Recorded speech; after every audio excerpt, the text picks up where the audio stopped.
नमस्कार दोस्तों, प्राचीन इतिहास की श्रृंखला में आज का जो मेरा वीडियो है वो है सिंधु घाटी सभ्यता के बारे में।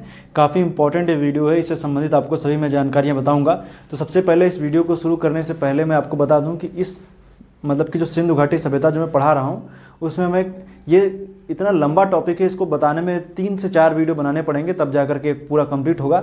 तो मैं आपको बता दूं कि आने वाले समय में जो सिंधु घाटी सभ्यता हम पढ़ेंगे तो मैं किन किन आगे आने वाले वीडियोस कैसे होंगे, कौन कौन से टॉपिक हैं जो मैं सिंधु घाटी सभ्यता में कवर करने तो उनको मैं बता दूँ। और आइए फिर सिंधु घाटी सभ्यता शुरू करते हैं। और ये समझ लीजिए कि आपको इसमें परीक्षा से रिलेटेड जितने भी प्रश्न आपके आएंगे सिंधु घाटी सभ्यता से सभी प्रश्नों का उत्तर हम आपको देंगे। इसमें सभी प्रश्न लगभग आपको कवर हो जाएंगे, कोई दिक्कत नहीं होगी आपको कि मतलब कि ये प्रश्न आ गया और कहीं बाहर से आ गया, आपको लगा कि ये परीक्षा में मतलब कहाँ से पूछ लिया गया, हमने पढ़ा नहीं था। तो ऐसे प्रश्न कुछ नहीं होगा। आपको बता दूं कि सभी प्रश्नों के उत्तर आपको इसमें मिल जाएंगे, तो आप लोग इसको ध्यान से पढ़िए। वैसे सिंधु घाटी सभ्यता अपने आप में भी बहुत बड़ा टॉपिक है, इसकी मोटी मोटी किताबें आपको मार्केट में मिल जाएंगी जो सिंधु घाटी सभ्यता पे ही है। लेकिन चूंकि हमें कोई विद्वान तो बनना नहीं, हमें बुद्धिमान बनने की मतलब कह सकते हैं, बुद्धिमान जिस तरह होता है उस तरीके से हमें क्या काम करना है, बुद्धिमान बनना है, विद्वान नहीं बनना है। तो एक बता दूं कि आपको जितने भी मैं आपको टॉपिक बताऊंगा सभी क्या होंगे कि एक 90 तुल्य आधार पर हम आपको बताएंगे, जितनी जरूरत होगी उनको हम आपको कवर करेंगे। इतना मैं बता दूं कि नॉर्मल वे में जितनी परीक्षाएं होंगी सब में आपको चीज़ें कवर हो जाएंगी। तो आइए देखते हैं सिंधु घाटी सभ्यता में जब हम देखेंगे तो इसमें कौन कौन से टॉपिक हमें कवर करने हैं। तो हम सबसे पहले देखेंगे उत्पत्ति एवं काल निर्धारण के बारे में देखेंगे कि आखिर सिंधु घाटी सभ्यता की उत्पत्ति क्या हुई और काल क्या, कितना काल का निर्धारण किया गया। अलग अलग इतिहासकार अलग अलग जो है अपनी बातें कहते हैं, तो अलग अलग इतिहासकारों की बात करेंगे, कौन कौन से कितना बताया, कौन सा आपको लगाना है ये भी मैं बताऊंगा कि अगर जो परीक्षा में पूछ लिया जाए कि सिंधु घाटी सभ्यता का कालक्रम क्या है तो आप क्या लगाएंगे ये भी हम आपको बताएंगे। दूसरी बात हम बात करेंगे कि आखिर खोज कैसे हुई, सिंधु घाटी सभ्यता की खोज कैसे हुई, किसने खोजा, इसके बारे में बताएंगे। और विस्तार क्षेत्र भी हम आपको बताएंगे कि आखिर सिंधु घाटी सभ्यता का जो खोज हुई तो उसकी खोज कैसे हुई, और खोज करने में अलग अलग क्षेत्रों में अलग अलग जो व्यक्तियों के नाम आते हैं उनका भी हम जिक्र करेंगे कि खोज हुई तो किसने क्या क्या खोजा उसके बारे में। तो हम उसके बाद विस्तार की बात करेंगे कि आखिर जो हम देखते हैं कि सिंधु घाटी सभ्यता जो है ये मैंने मैप बनाया है तो इसमें कहाँ कहाँ पर विस्तृत है उसके बारे में बताएंगे। कौन कौन से क्षेत्र इसमें वर्तमान समय भारत में, कौन से पाकिस्तान में, उनकी जिक्र करेंगे। और भारत के प्रमुख प्रमुख जितने भी जो राज्य हैं उनकी चर्चा करेंगे। महाराष्ट्र की चर्चा होगी, गुजरात होगा, पंजाब होगा, हरियाणा होगा, राजस्थान होगा, इन सब की बात करेंगे। पाकिस्तान में पंजाब, सिंध, बलूचिस्तान, इन सब की बात पाकिस्तान के भी क्षेत्रों की जाएगी। तो ये मैं बता दूं ये हम कवर करेंगे। उसके बाद हम बात करेंगे विस्तार, मैंने बताया ना, उसके बाद प्रमुख क्षेत्र बता देंगे कि कौन कौन से प्रमुख क्षेत्र हैं। लेकिन चूंकि अब क्षेत्र तो 2000 के ऊपर है, सबको तो बताना संभव है नहीं और मतलब भी नहीं पढ़ना। लेकिन जो इंपॉर्टेंट क्षेत्र हैं, प्रमुख क्षेत्र हैं, उनकी क्या क्या विशेषता है कि आखिर किस क्षेत्र में क्या विशेषता है। मान लीजिए कहीं पे स्टेडियम मिला, कहीं पे मतलब नगर नियोजन वगैरह कैसा था, वहाँ की जो व्यवस्था थी उन सब के बारे में हम आपको विस्तृत रूप से बताएंगे। कहाँ से क्या क्या मिला ये भी बताएंगे, कहाँ से नर्तकी की मूर्ति मिली, कहाँ से योगी की मूर्ति मिली, सब आपको विस्तृत रूप से मैं आपको एक एक चीज़ हम आपको बताएंगे, ताकि परीक्षा में आपको कहाँ पे लकड़ी की नालियाँ बनी मिलती हैं उनका हम जिक्र करेंगे, कहाँ पे जुते हुए खेत के साथ मिले, कहाँ से मतलब कि भूसी मिलती है, कहाँ से चावल मिलता है, कहाँ से क्या मिला, इन सब के बारे में सभी चीज़ें हम आपको बताएं। कहाँ से मनका मिला, तो हर एक चीज़ की बात होगी, कहाँ से स्नानागार होगा, सब कुछ बताएंगे आपको। इसकी आप टेंशन मत लीजिए, हर एक चीज़ का जिक्र होगा उसमें। तो विस्तार के साथ प्रमुख क्षेत्र और सामाजिक व्यवस्था भी हम इसमें देखेंगे कि आखिर सामाजिक व्यवस्था जो थी वो कैसी थी, उसके बारे में तुलनात्मक अध्ययन भी करेंगे कि आखिर हम इसकी तुलना भी करेंगे कि आखिर यहाँ की सामाजिक व्यवस्था और जो भी हम आगे चर्चा करेंगे ना, जब उत्पत्ति का सिद्धांत बताएंगे तो उसमें भी हम कुछ चीज़ें आपको बताएंगे। इसके बाद हम बात करेंगे कि आखिर पतन के कारण क्या थे। आखिर सिंधु घाटी सभ्यता जो नगरीय व्यवस्था थी या कांस्य युगीन सभ्यता थी, इसके पतन के कारण क्या थे, आखिर इसका पतन कैसे हुआ उसका भी हम जिक्र करेंगे। और ये जब चैप्टर खत्म हो जाएंगे पतन के कारण, इसके बाद हम आएंगे वैदिक काल में, इसके बाद जो आएगा वैदिक काल आएगा। लेकिन चूंकि ये टॉपिक है अभी हम पढ़ रहे हैं तो आइए देखते हैं उत्पत्ति काल निर्धारण की बात करेंगे। तो उत्पत्ति से रिलेटेड आखिर सिंधु घाटी सभ्यता की उत्पत्ति हुई कैसे, इसके बारे में जब चर्चा करेंगे तो हमें 2 पॉइंट याद रखने हैं। एक है विदेशी मत, एक है देशी मत। देशी मतलब भारतीय संस्कृतियों से ही इसकी उत्पत्ति हुई, दूसरा है कि विदेशी संस्कृति से इसकी उत्पत्ति हुई। तो जब हम बात करेंगे उत्पत्ति की तो विदेशी मतों में देखेंगे तो कौन कौन से वैज्ञानिक मतलब कि कौन कौन से इतिहासकारों के नाम आते हैं, कौन कौन से लोग हैं जिन्होंने इस पर अपना मत दिया है और किन आधारों पे बताया है, उसकी हम हल्की से चर्चा आपको बताएंगे। तो देखिए विदेशी मतों में हम देखेंगे तो जॉन मॉर्सल है, गार्डन चाइल्ड है, एस.एन. क्रेमर है, डी.डी. कोसाम्बी है, एम. व्हीलर है, एच.डी. संकालिया है। ये सारे लोग क्या हैं, ये सभी विदेशी मत की बात कहते हैं कि जो सिंधु घाटी सभ्यता की उत्पत्ति हुई विदेशी मत से हुई। अब विदेशी में कौन कौन से विदेशी हैं उनकी भी हम चर्चा करें तो विदेशी मत की बात करेंगे तो दो ही नाम आएंगे आपके सामने, एक या तो पड़ोस की मेसोपोटामिया की सभ्यता या थोड़ी दूर पर आप देखें तो मिस्र सभ्यता। तो ये देखिए, ये मैंने बनाया, ये मेसोपोटामिया हो गया और ये मिस्र हो गया। इधर जो मैप मैंने बनाया है सिंधु घाटी सभ्यता का, ये इधर है इंडिया का, इधर देखिए सिंधु घाटी सभ्यता, नीचे अरब सागर, इधर देखें तो अरब प्रायद्वीप दिखता है। ये जो मेसोपोटामिया है, मेसोपोटामिया यूफ्रेटिस टिग्रिस दजला फरात नदियों के पास में विकसित हुई थी। और जो मिस्र सभ्यता है इसको आप जब देखेंगे तो ये देखने को मिलती है कि जो मिस्र सभ्यता थी वो नील नदी किनारे थी, तो इसको भी हमें देखना है। तो चूंकि जब विदेशी मत की बात हो रही तो इन वैज्ञानिकों का नाम आया, John Marshall, Gordon Childe, S N Kramer, D D Kosambi, M Wheeler, H D Sankalia, इतने सारे जब नाम सामने आते हैं तो इन्होंने किस आधार पर कहा। तो देखिए अब हम जो डिवीजन कर रहे हैं तो कुछ ना कुछ आधार होगा जिसके आधार पर इन्होंने बताया कि विदेशी मत है। तो इनमें कई सारे, जैसे मोहनजोदड़ो में आप देखेंगे तो जो अन्नागार था वहाँ पे कई सारे खुदाई के क्षेत्रों में जो देखें जो अवशेष मिलते हैं जिसके आधार बताया गया कि वैज्ञानिकों ने मतलब कि इन्होंने बताया कि उसकी तुलना जो थी वो उन्होंने जो मेसोपोटामिया में सहतीरों से कर दी कि उनसे कर दी गई। पहली बात तो ये हो गई। ईंटों के प्रयोग की बात की गई कि ईंटों के प्रयोग जिस तरीके से यहाँ होते थे यहाँ भी हो रहे थे, उसकी बात की गई। और उसमें भी नाम आता है एच डी संकालिया का। उन्होंने बताया कि जो आप देखेंगे जो बलूचिस्तान का एरिया, जब आप देखेंगे ये वाला हिस्सा बलूचिस्तान है, तो बलूचिस्तान में क्या हुआ कि यहाँ पर कुछ कह सकते हैं कि चबूतरे मिले। चबूतरे की तुलना जो इन्होंने क्या कर दिया, कह सकते हैं ना, चबूतरे जो मिलते हैं उनकी जिगुरियत से इन्होंने तुलना कर दी। तो आइए देखते हैं कि आखिर ये तुलना थी क्या। जिगुरियत जैसे मान लीजिए, जैसे मैंने बताया ना, ये वाला हिस्सा है, ये पड़ेगा बलूचिस्तान का एरिया, बलूचिस्तान है। यहां पर देखने को मिले टीले, इस तरीके से टीले कैसे कह सकते हैं ना, या कह सकते हैं कि आयताकार कहें या वर्गाकार टीले यहां पर मिले, तो उनकी तुलना जिगुरत से कर दी गई। जिगुरियत जो थी वो मेसोपोटामिया में, वहां पे जिगुरत भी लगभग ऐसे ही दिख रहा था, ऐसा नहीं, आप देख सकते हैं स्क्रीन पर आपको दिखेगा जिगुरत, तो उसको आप देखिए। बाकी जो मैंने बताया ना, जिगुरत कह सकते हैं कि पठार के जैसे कह सकते हैं, जिनके ऊपर का हिस्सा क्या होता था, मतलब ये कुछ पहाड़ के जैसे दिखते थे, उसकी चोटी हटा दीजिए, वैसे ही समझ लीजिए इस तरीके का था। अब इतने भी ऊंचे नहीं थे कि पहाड़ बन जाए, लेकिन मैं उदाहरण के तौर पर बता रहा हूँ आपको, ऐसे थे जिनके ऊपर से पठार की तरह दिखते थे। तो ये बातें थी जिन्होंने बताया जी। कुछ और भी मत इन्होंने बताया, लेकिन चूंकि विदेशी मत और भी चीजें जो थी यहाँ पर कह सकते हैं, तंदूरी चूल्हा मिला। अब तंदूरी चूल्हे से इन्होंने बता दिया कि जो तंदूरी चूल्हा मिला, चूंकि ये मेसोपोटामिया साइड का है तो इसलिए बोला कि तंदूरी चूल्हा मिल रहा है, इस वजह से क्या है कि इसका उत्पत्ति यहाँ से हो सकती है। लेकिन चूंकि हम इस बात को भी नकार नहीं सकते हैं कि दोनों के बीच में व्यापार वगैरह होता था। सुतकांगे डोर से ले लीजिए, ये बिल्कुल अंतिम छोर था। और कैसे कह सकते हैं कि जो सुतकांगे डोर जो यहाँ पर पड़ता था, सुतकांगे डोर जो मेसोपोटामिया और मिस्र की सभ्यता के बीच में आदान प्रदान कह सकते हैं, बिल्कुल बीच का स्पॉट था जहाँ पे लोग व्यापारी आए जाए और वहाँ पर रुके वगैरह। इस तरीके से सुतकांगे डोर जो कह सकते हैं कि मध्य स्थल था। तो ऐसा नहीं, दोनों के बीच में व्यापार वगैरह स्थल मार्ग से भी हो रहा था और जल मार्ग वगैरह से भी व्यापार वगैरह हो रहे थे। आगे देखेंगे, हम आपको बताएंगे, बंदरगाह वगैरह भी मिलेंगे। तो ऐसा नहीं था व्यापार, लेकिन हाँ आदान प्रदान हो रहा था। लेकिन ये नहीं कह सकते हैं कि इनकी उत्पत्ति बिल्कुल इसी तरीके से हुई है, जिस तरीके मैंने बताया ना कि उत्पत्ति के कारण ही नहीं, हाँ आदान प्रदान हो रहा था।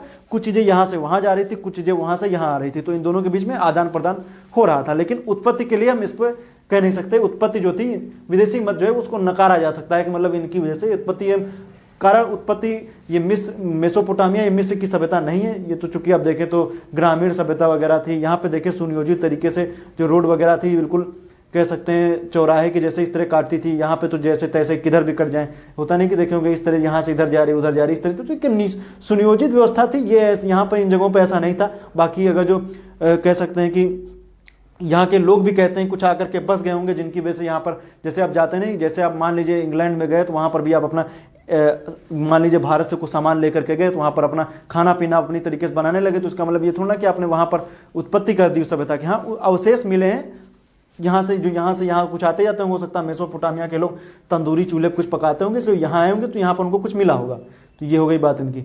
अब चूंकि देसी मत की बात करेंगे तो इसमें भी 3 तरीकों में इसमें डिवीजन कर सकते हैं। देसी मत में 3 पार्ट में डिवाइड जो मैंने किया है, इसमें एक वैदिक आर्य से उत्पत्ति, बलूची ग्रामीण सभ्यता से विकास और राजस्थान की सोथी संस्कृति से उत्पत्ति, 3 मैंने बताया। अब देसी मत में जो मैंने वैदिक आर्य से उत्पत्ति बताई है, इसको भी मैंने बताया ना, वैदिक आर्य से कहते हैं, वैदिक आर्य से उत्पत्ति हुई है। तो इसमें नाम आता है बीबी लाल का और SR राव, ये 2 वैज्ञानिकों के नाम हैं जिनका नाम आता है, जो कहते हैं वैदिक आर्य से उत्पत्ति इनकी हुई है। तो जो वैदिक आर्य से उत्पत्ति में बीबी लाल और SR राव का जो नाम आया, तो इनके बारे में भी मैं आपको चीजें बता दें। अब इनके बीच में देखिए, कहते हैं हड़प्पा सभ्यता, इन दोनों के बीच में कॉमन बातें क्या थी, कॉमन अंतर की हम बात करेंगे, कॉमन तो कह सकते हैं कि कुछ चीज़ें रही होंगी, लेकिन अंतर की बात करेंगे कि आखिर इस मत को कैसे नकारा जा सकता है कि वैदिक आर्य से उत्पत्ति हुई। पहली बात मैं बता दूं कि यहाँ पर जब आप देखेंगे तो वैदिक आर्य में देखें तो यहाँ पर आपको दिखती है, यहाँ पर लिपि जो थी वो पढ़ी जा सकती थी। पहला पॉइंट ये हुआ यहाँ पर, जबकि हड़प्पा में लिपि पढ़ी नहीं जा सकती थी। पहला पॉइंट हुआ, इस तरीके से कह सकते हैं कि दोनों बीच में अंतर है। दूसरा कह सकते हैं कि जब हम बात करेंगे वैदिक आर्य की, तो वैदिक आर्य के लोग जो थे वो लोहे से परिचित थे, जबकि मैंने बताया कि ये जो सिंधु घाटी सभ्यता है वो क्या थी, वो कांस्य युगीन सभ्यता थी। कांस्य युगीन सभ्यता कौन सी थी, वो थी सिंधु घाटी सभ्यता कांस्य युगीन थी। कांस्य युगीन मतलब कापर में एसन मिला दीजिए बस वही बन गया, मतलब कापर में टिन मिला दीजिए बस वही बन जाता है, तो उसको हम क्या बोलते हैं, वो बन जाता है कांसा। तो कांस्य युगीन सभ्यता थी। तो ये मैंने बताया ना कि मतलब दो चीज़ें मैंने बता दिया कि एक तो लोहे की प्राप्ति, दूसरा लिपि हो गई। तीसरा हम बात करेंगे तो सिंधु घाटी सभ्यता में हमें देखने को मिलता है कि यहाँ पर मात्र देवी की पूजा होती थी, लेकिन ऐसा वैदिक संस्कृति में हमें देखने को नहीं मिलता है। दूसरी बात ये हो गई। वैदिक संस्कृति जो थी वो ग्रामीण संस्कृति थी, जबकि सिंधु घाटी सभ्यता मैंने बताया नगरीय सभ्यता थी। हाँ, ऐसा नहीं था कि सिंधु घाटी सभ्यता में कुछ ग्रामीण अवशेष नहीं थे, ग्रामीण भी थे, लेकिन अब देखेंगे तो विकसित रूप से नगर व्यवस्था में देखने को मिलती है। तो ये बातें हो गई। दूसरा बात करेंगे कि सिंधु घाटी सभ्यता में हमें देखने को मिलता है कि यहाँ पर घोड़े का या गाय का जिक्र बहुत ज़्यादा नहीं मिलता, जबकि वैदिक सभ्यता में घोड़े और गाय का काफ़ी कह सकते हैं बहुत बड़े स्तर पर हम कह सकते हैं अंकन होता है, बार बार हमें देखने को मिलता है। वहाँ पर अंकन हमें मिलेगा कि प्रचलन में थे, लेकिन यहाँ पर सिंधु घाटी सभ्यता में ऐसा नहीं था। तो ये सब अंतर थे, इसलिए कहते हैं वैदिक आर्य सब उत्पत्ति जो थी उसको नकार दिया गया। बलूची ग्रामीण सभ्यता से विकास बताया जाता है। बलूची ग्रामीण सभ्यता से विकास, रोमिला थापर और फेयर सर्विस, ये दोनों लोगों के नाम आते हैं। कहते हैं कि ग्रामीण सभ्यता थी वो धीरे धीरे बढ़ती चली गई, फिर उससे हुआ क्रमिक विकास सिद्धांत इनको कह सकते हैं। और इसमें भी अब बलूची ग्रामीण सभ्यता से विकास हुआ है, तो इनकी जो मैंने बातें बताई आप लोग उनको समझिए। बाकी राजस्थान की सोथी संस्कृति से उत्पत्ति की बात की गई है, तो सोथी संस्कृति से उत्पत्ति की बात कही तो गई है, लेकिन इसमें भी देखेंगे तो यहाँ पर जो मृदभांड वगैरह मिले हैं वो रंगीन मिलते हैं, जबकि सोथी संस्कृति में ऐसा नहीं था। तो कह सकते हैं क्रमिक विकास के तौर पर हल्का सा योगदान हम कह सकते हैं कि है, लेकिन बहुत ज़्यादा योगदान वगैरह है नहीं। इनमें कहा जाता है कि पहले ग्रामीण थे, ग्रामीण बढ़ते हुए अर्ध ग्रामीण, और ग्रामीण से अर्ध शहरी आए, शहरी से फिर पूरी तरीके से विकसित नगर के रूप में हुई। तो कह सकते हैं क्रमिक विकास, ये विदेशी स्रोत हम इनको नकार सकते हैं, बाकी इनका योगदान वगैरह है कि धीरे धीरे विकसित हुए। तो ये बातें हुई जो मैंने बताया। मैप ये बना लीजिएगा तो इसको आपको समझने में आसान हो जाएगी। मेसोपोटामिया ये हो रही और मिस्र सभ्यता ये रही। मिस्र सभ्यता मिस्र के उत्तर में नील नदी घाटी। हाँ, इन तीनों सभ्यताओं में समानता यही देखती है कि तीनों सभ्यताएं जो है वो कह सकते हैं नदियों के किनारे विकसित हुई। तो पहले के टाइम पे तो यही होता था, जहाँ पानी मिलेगा वहीं तो सभ्यता पनपेगी, चाहे ये ले लीजिए चाहे कहीं और के ले लीजिए। तो सिंधु घाटी सभ्यता आपको समझ में आ गई। मेसोपोटामिया, मिस्र, मैंने तीनों आपको बता दिया। अब हम आएंगे काल निर्धारण के ऊपर। काल निर्धारण की बात क्या है कि मतलब कि अब इतनी क्यों इसमें कंट्रोवर्सी हो रही। काल निर्धारण के लिए अलग अलग वैज्ञानिक अलग अलग मत, आप भी अपना कोई दे दीजिए कि इसने यहाँ तक थे।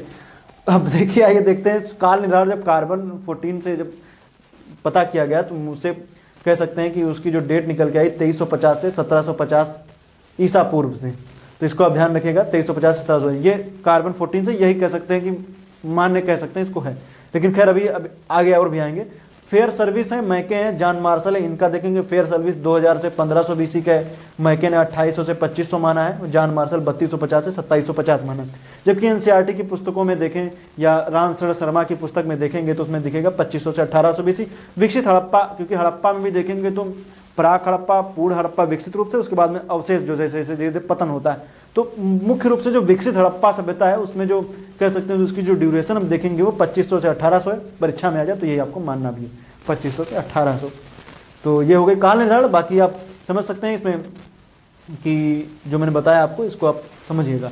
तो ये हो गई काल निर्धारण मैंने बता दिया, जिसमें जो भी मैंने बताया इन सब के आप याद रख लीजिएगा। हो सकता है पूछ लिया जाए कि सिंधु घाटी सभ्यता का फेयर सर्विस के द्वारा काल निर्धारण कब किया गया है, ये पूछ लिया जाए। तो मैके ने कब माना है, ये पूछ लिया जाए। जॉन मार्शल ने कब माना है, ये पूछ लिया जाए। जब परीक्षा के स्तर में थोड़ा सा कह सकते हैं स्तर बढ़ जाएगा, एक स्टेप और आगे बढ़ के जब प्रश्न बनते हैं तब इन जगहों से प्रश्न आपसे पूछे जा सकते हैं कि मतलब कि पूछ लिया जाए। हो सकता है आपसे मिलाने के लिए पूछ लिया जाए कार्बन 14 की जो कार्बन विधि है उससे हिसाब से कितना है, फेयर सर्विस के हिसाब से कितना है, तो मिलाइए, सुमिलित कीजिए, पता होगा तो सुमिलित कर लेंगे। कभी कभी होता है एक आता है तभी पता चल जाता है। तो इसमें मुख्य रूप से आप जैसे मान लीजिए फेयर सर्विस हो गए, वैसे तो सभी याद रखें, एनसीईआरटी वाला तो आपको याद ही रखना है, तो इन सबको आप याद रखिए।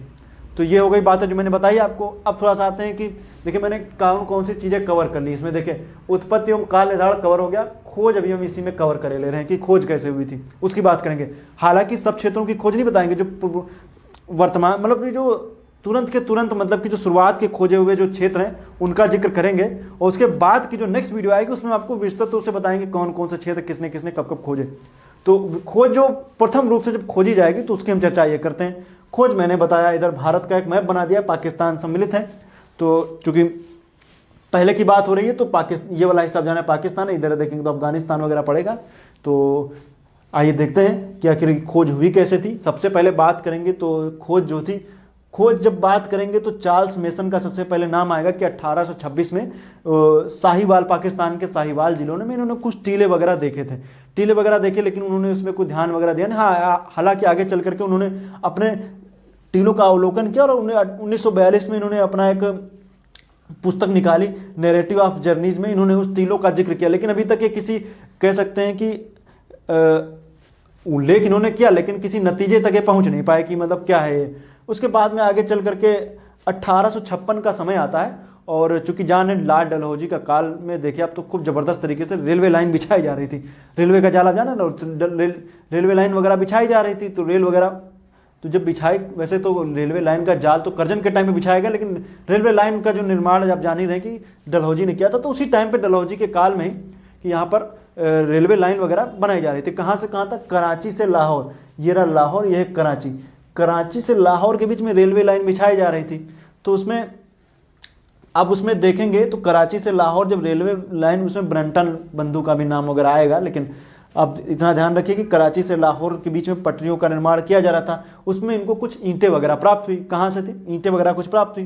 तो ईंटें वगैरह प्राप्त तो हुई, लेकिन उनका कुछ खास ध्यान नहीं किया। ईंटें प्राप्त तो बोले चलो जो ईंटें मिल रही तो खोद खोद के लाओ और इसी में रेलवे लाइन में बिछा दो, ईंटें खरीदनी नहीं पड़ेंगी। जब फ्री की ईंट मिले तो इससे अच्छी क्या बात है।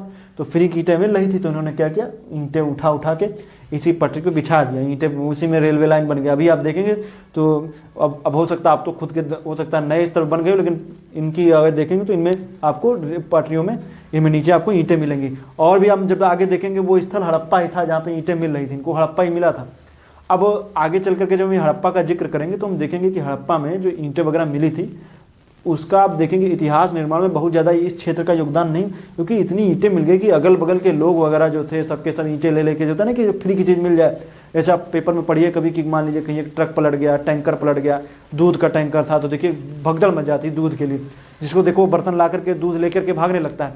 तो उसी तरीके से फ्री की ईंटें मिलने लगे, वो 8 या 10 रुपये शायद ईंटा होगा, फिर उस जमाने में पता नहीं कितने का रेट रहा होगा, सस्ता ही होगा, लेकिन फिर भी जब फ्री की चीज़ें मिली तो लोगों ने क्या किया, पटरी में तो डाली गई, अगल बगल के गांव वाले लोगों ने खूब ईंटें वगैरह हड़प्पा से निकाल करके ले करके अपने घरों के निर्माण में खूब लगाया। तो अब जब चूंकि ये बात कब की है, ये 1856 के आसपास की बात समझ लीजिए कि उसी टाइम के जब इनको मिला उसके बाद में फिर भगदड़ सी मच गई कि ईंटें, अब चूंकि काफ़ी बड़ा स्तर क्षेत्र था, ईंटें मिलना शुरू होंगी तो सभी लेकर के चले जाएंगे। तो इसलिए देखेंगे कि बहुत ज़्यादा अवशेष आपको हड़प्पा में बहुत अच्छे से नहीं मिल पाएंगे, क्योंकि यहाँ की ईंटें वगैरह लोग लेकर के चले गए थे।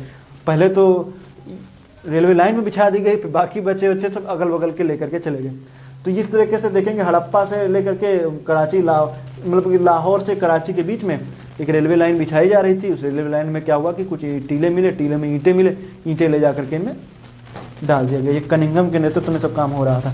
अब आएंगे बात करेंगे 1900, अब चूँकि किसी का ध्यान वगैरह गया नहीं, हालांकि इसमें इनको कुछ अवशेष वगैरह मिले थे जिसमें कहते हैं कुबड़ दाल, मतलब बिना कुबड़ का बैल मिला, तो इन्होंने बोला कि एक सील है, उसको नकार दिया गया। तो आगे चल करके 1921 में जॉन मार्शल जो भारतीय पुरातत्व विभाग के प्रमुख थे, इनके नेतृत्व में दयाराम साहनी ने हड़प्पा के टीले की खोज की। 100 वर्ष बीत चुके थे, जो लगभग 100 वर्ष, क्योंकि 1826 में इन्होंने खोजा था तो लगभग 100 वर्ष पूरे हो रहे थे। तो इस वजह से उस पर कुछ कार्य वगैरह किया गया टीले, क्योंकि देखिए चार्ल्स मेसन ने 1826 में 100 वर्षों तक कुछ पता ही नहीं चला कि यहाँ पे क्या है। आगे चल करके जब 1921 में जॉन मार्शल के नेतृत्व में जब खुदाई की गई तो दयाराम साहनी ने हड़प्पा के टीले की खोज की। उसके बाद में जब हड़प्पा के टीले की खोज की, हड़प्पा बता दूं कि रावी नदी किनारे है, ये लाहौर से कुछ ही दूरी पर है। और 1922 में राखल दास बनर्जी ने यहाँ पर मोहनजोदड़ो की खोज कर दी। तो जब इन सब चीज़ें मिल रही थी कि एक तरफ हड़प्पा मिल रहा है, दूसरी तरफ मोहनजोदड़ो मिल रहा है, तो इनसे क्या हुआ कि एक कह सकते हैं खाका तैयार हुआ कि जो यहाँ मिल रहा है बिल्कुल लगभग उसी तरीके का यहाँ मिल रहा है, तो ऐसा लगा कि यहाँ पर सभ्यता वगैरह है, तो सभ्यता हुई। तो इसको लेकर के देखेंगे तो अब इसका नाम कैसे पड़ा सिंधु घाटी सभ्यता, इसको लेकर के जॉन मार्शल का नाम आता है। जॉन मार्शल ने अपना एक लेख छापा, इनका एक लेख छपा द इलस्ट्रेटेड लंदन न्यूज में इन्होंने अपना एक लेख छापा, उसमें लेख में इन्होंने नाम दिया सिंधु घाटी सभ्यता, और आगे चल करके बोला गया कि इसके जो भी क्षेत्र मिलेंगे वो जो भी क्षेत्र आगे खोजे जाएंगे उनको भारतीय सभ्यता के नाम से जाना जाएगा। तो इन्होंने नाम जो दिया इन्होंने दिया, और जॉन मार्शल ने नाम दिया सिंधु घाटी सभ्यता नाम देते हैं। फिर आगे चल करके फिर खुदाई वगैरह होना शुरू होती है, फिर बहुत से क्षेत्र मिलते चले जाते हैं। फिर कह सकते हैं कि जब बृहद रूप से जब मिलेगी तो उसकी हम चर्चा नेक्स्ट वीडियो में करेंगे, तो उसमें पूरे में आपको बताएंगे कि आखिर कैसे कैसे ये सभ्यता पनपती है, उसके पीछे की स्थितियों की चर्चा करेंगे और कौन कौन से क्षेत्र थे, कौन कौन से प्रमुख क्षेत्र, जो नेक्स्ट वीडियो बताएंगे उसमें भारत के मैप और पाकिस्तान के मैप को साझा रूप से बताते हुए उसके प्रमुख क्षेत्रों के बारे में। जैसे अफगानिस्तान में 2 क्षेत्र मिलेंगे, सुर्तगुई, मुंडी गौग, उनका हम जिक्र करेंगे। बलूचिस्तान का जिक्र होगा, भारत में देखें तो हरियाणा का जिक्र होगा, राजस्थान का जिक्र होगा, जैसे गुजरात का होगा, महाराष्ट्र, इन सब यूपी का भी जिक्र करेंगे हम। तो मिलेंगे नेक्स्ट वीडियो में, तब तक के लिए आपको बहुत बहुत धन्यवाद। उम्मीद करता हूँ वीडियो अच्छा लगा है। काफ़ी कह सकते हैं ये इतना कॉम्प्लिकेटेड है वीडियो कि मतलब आपको मैंने काफ़ी आसान तरीके से उसको बताने की कोशिश की है। किताब वगैरह में पढ़ेंगे तो हो सकता है कुछ ऐसे किताबों में बहुत शॉर्ट में दे दिया जाएगा तो आप फैक्ट आपके छूट जाएंगे, और बहुत फैक्ट की कोई किताब उठा लेंगे तो फिर आपको इतना ज़्यादा मैटर हो जाएगा आप लोग क्या क्या पढ़ें क्या क्या छोड़ें। तो उसी आधार पर मैंने वीडियो बनाया है ताकि आपको चीज़ें अच्छे से कवर हो पाएँ, कुछ भी फैक्ट भी ना छूटे, फालतू की चीज़ें छूटती चली जाएँ, उनसे कुछ जिनसे कोई मतलब ना उनको छोड़ दीजिए, तो अच्छी अच्छी चीज़ों को ले लीजिए। तो आइए देखते हैं, ये मैंने बताया ना वीडियो, नेक्स्ट वीडियो में मिलेंगे तो हम बात करेंगे सिंधु घाटी सभ्यता के विस्तार एवं प्रमुख क्षेत्र, इसका सामाजिक क्षेत्रों का भी उसके बाद के वीडियो में चर्चा होगी। तो ये मेरा जो मैंने बताया अच्छा लगा तो अपने मित्रों के साथ शेयर जरूर कीजिए। जल्द से जल्द मैं सिंधु घाटी सभ्यता कहें कि प्राचीन इतिहास की श्रृंखला को खत्म करने की कोशिश करूंगा। मैंने बताया ना टारगेट मैंने रख रखा है मिडिल अप्रैल तक, उसके पहले मैं ये सभ्यता मतलब सभ्यता का मतलब क्या प्राचीन इतिहास में पूरा खत्म कर दूंगा। जितने वीडियो पे वीडियो आने वाले हैं आप लोग रेडी रहिए देखने के लिए और अच्छे से इसकी तैयारी वगैरह कीजिए, आपको बहुत फायदा मिलेगा। मिलेंगे नेक्स्ट वीडियो में, तब तक के लिए आपका बहुत बहुत धन्यवाद।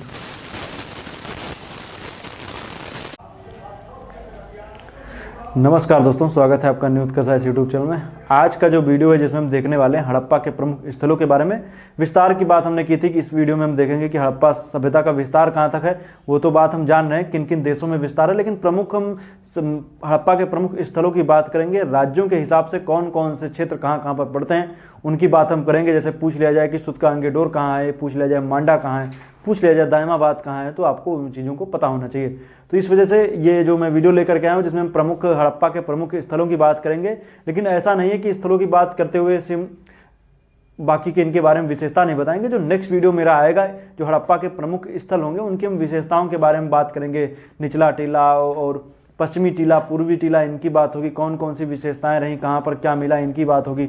और कह सकते हैं नगर नियोजन की बात करेंगे, नाली की बात होगी, कहाँ पर लकड़ी की नाली मिली है, कहाँ पर कैसे कैसे व्यवस्था की गई उनके बारे में, और व्यापार की बात करेंगे। इन सब की बातें यहाँ पर हम करेंगे।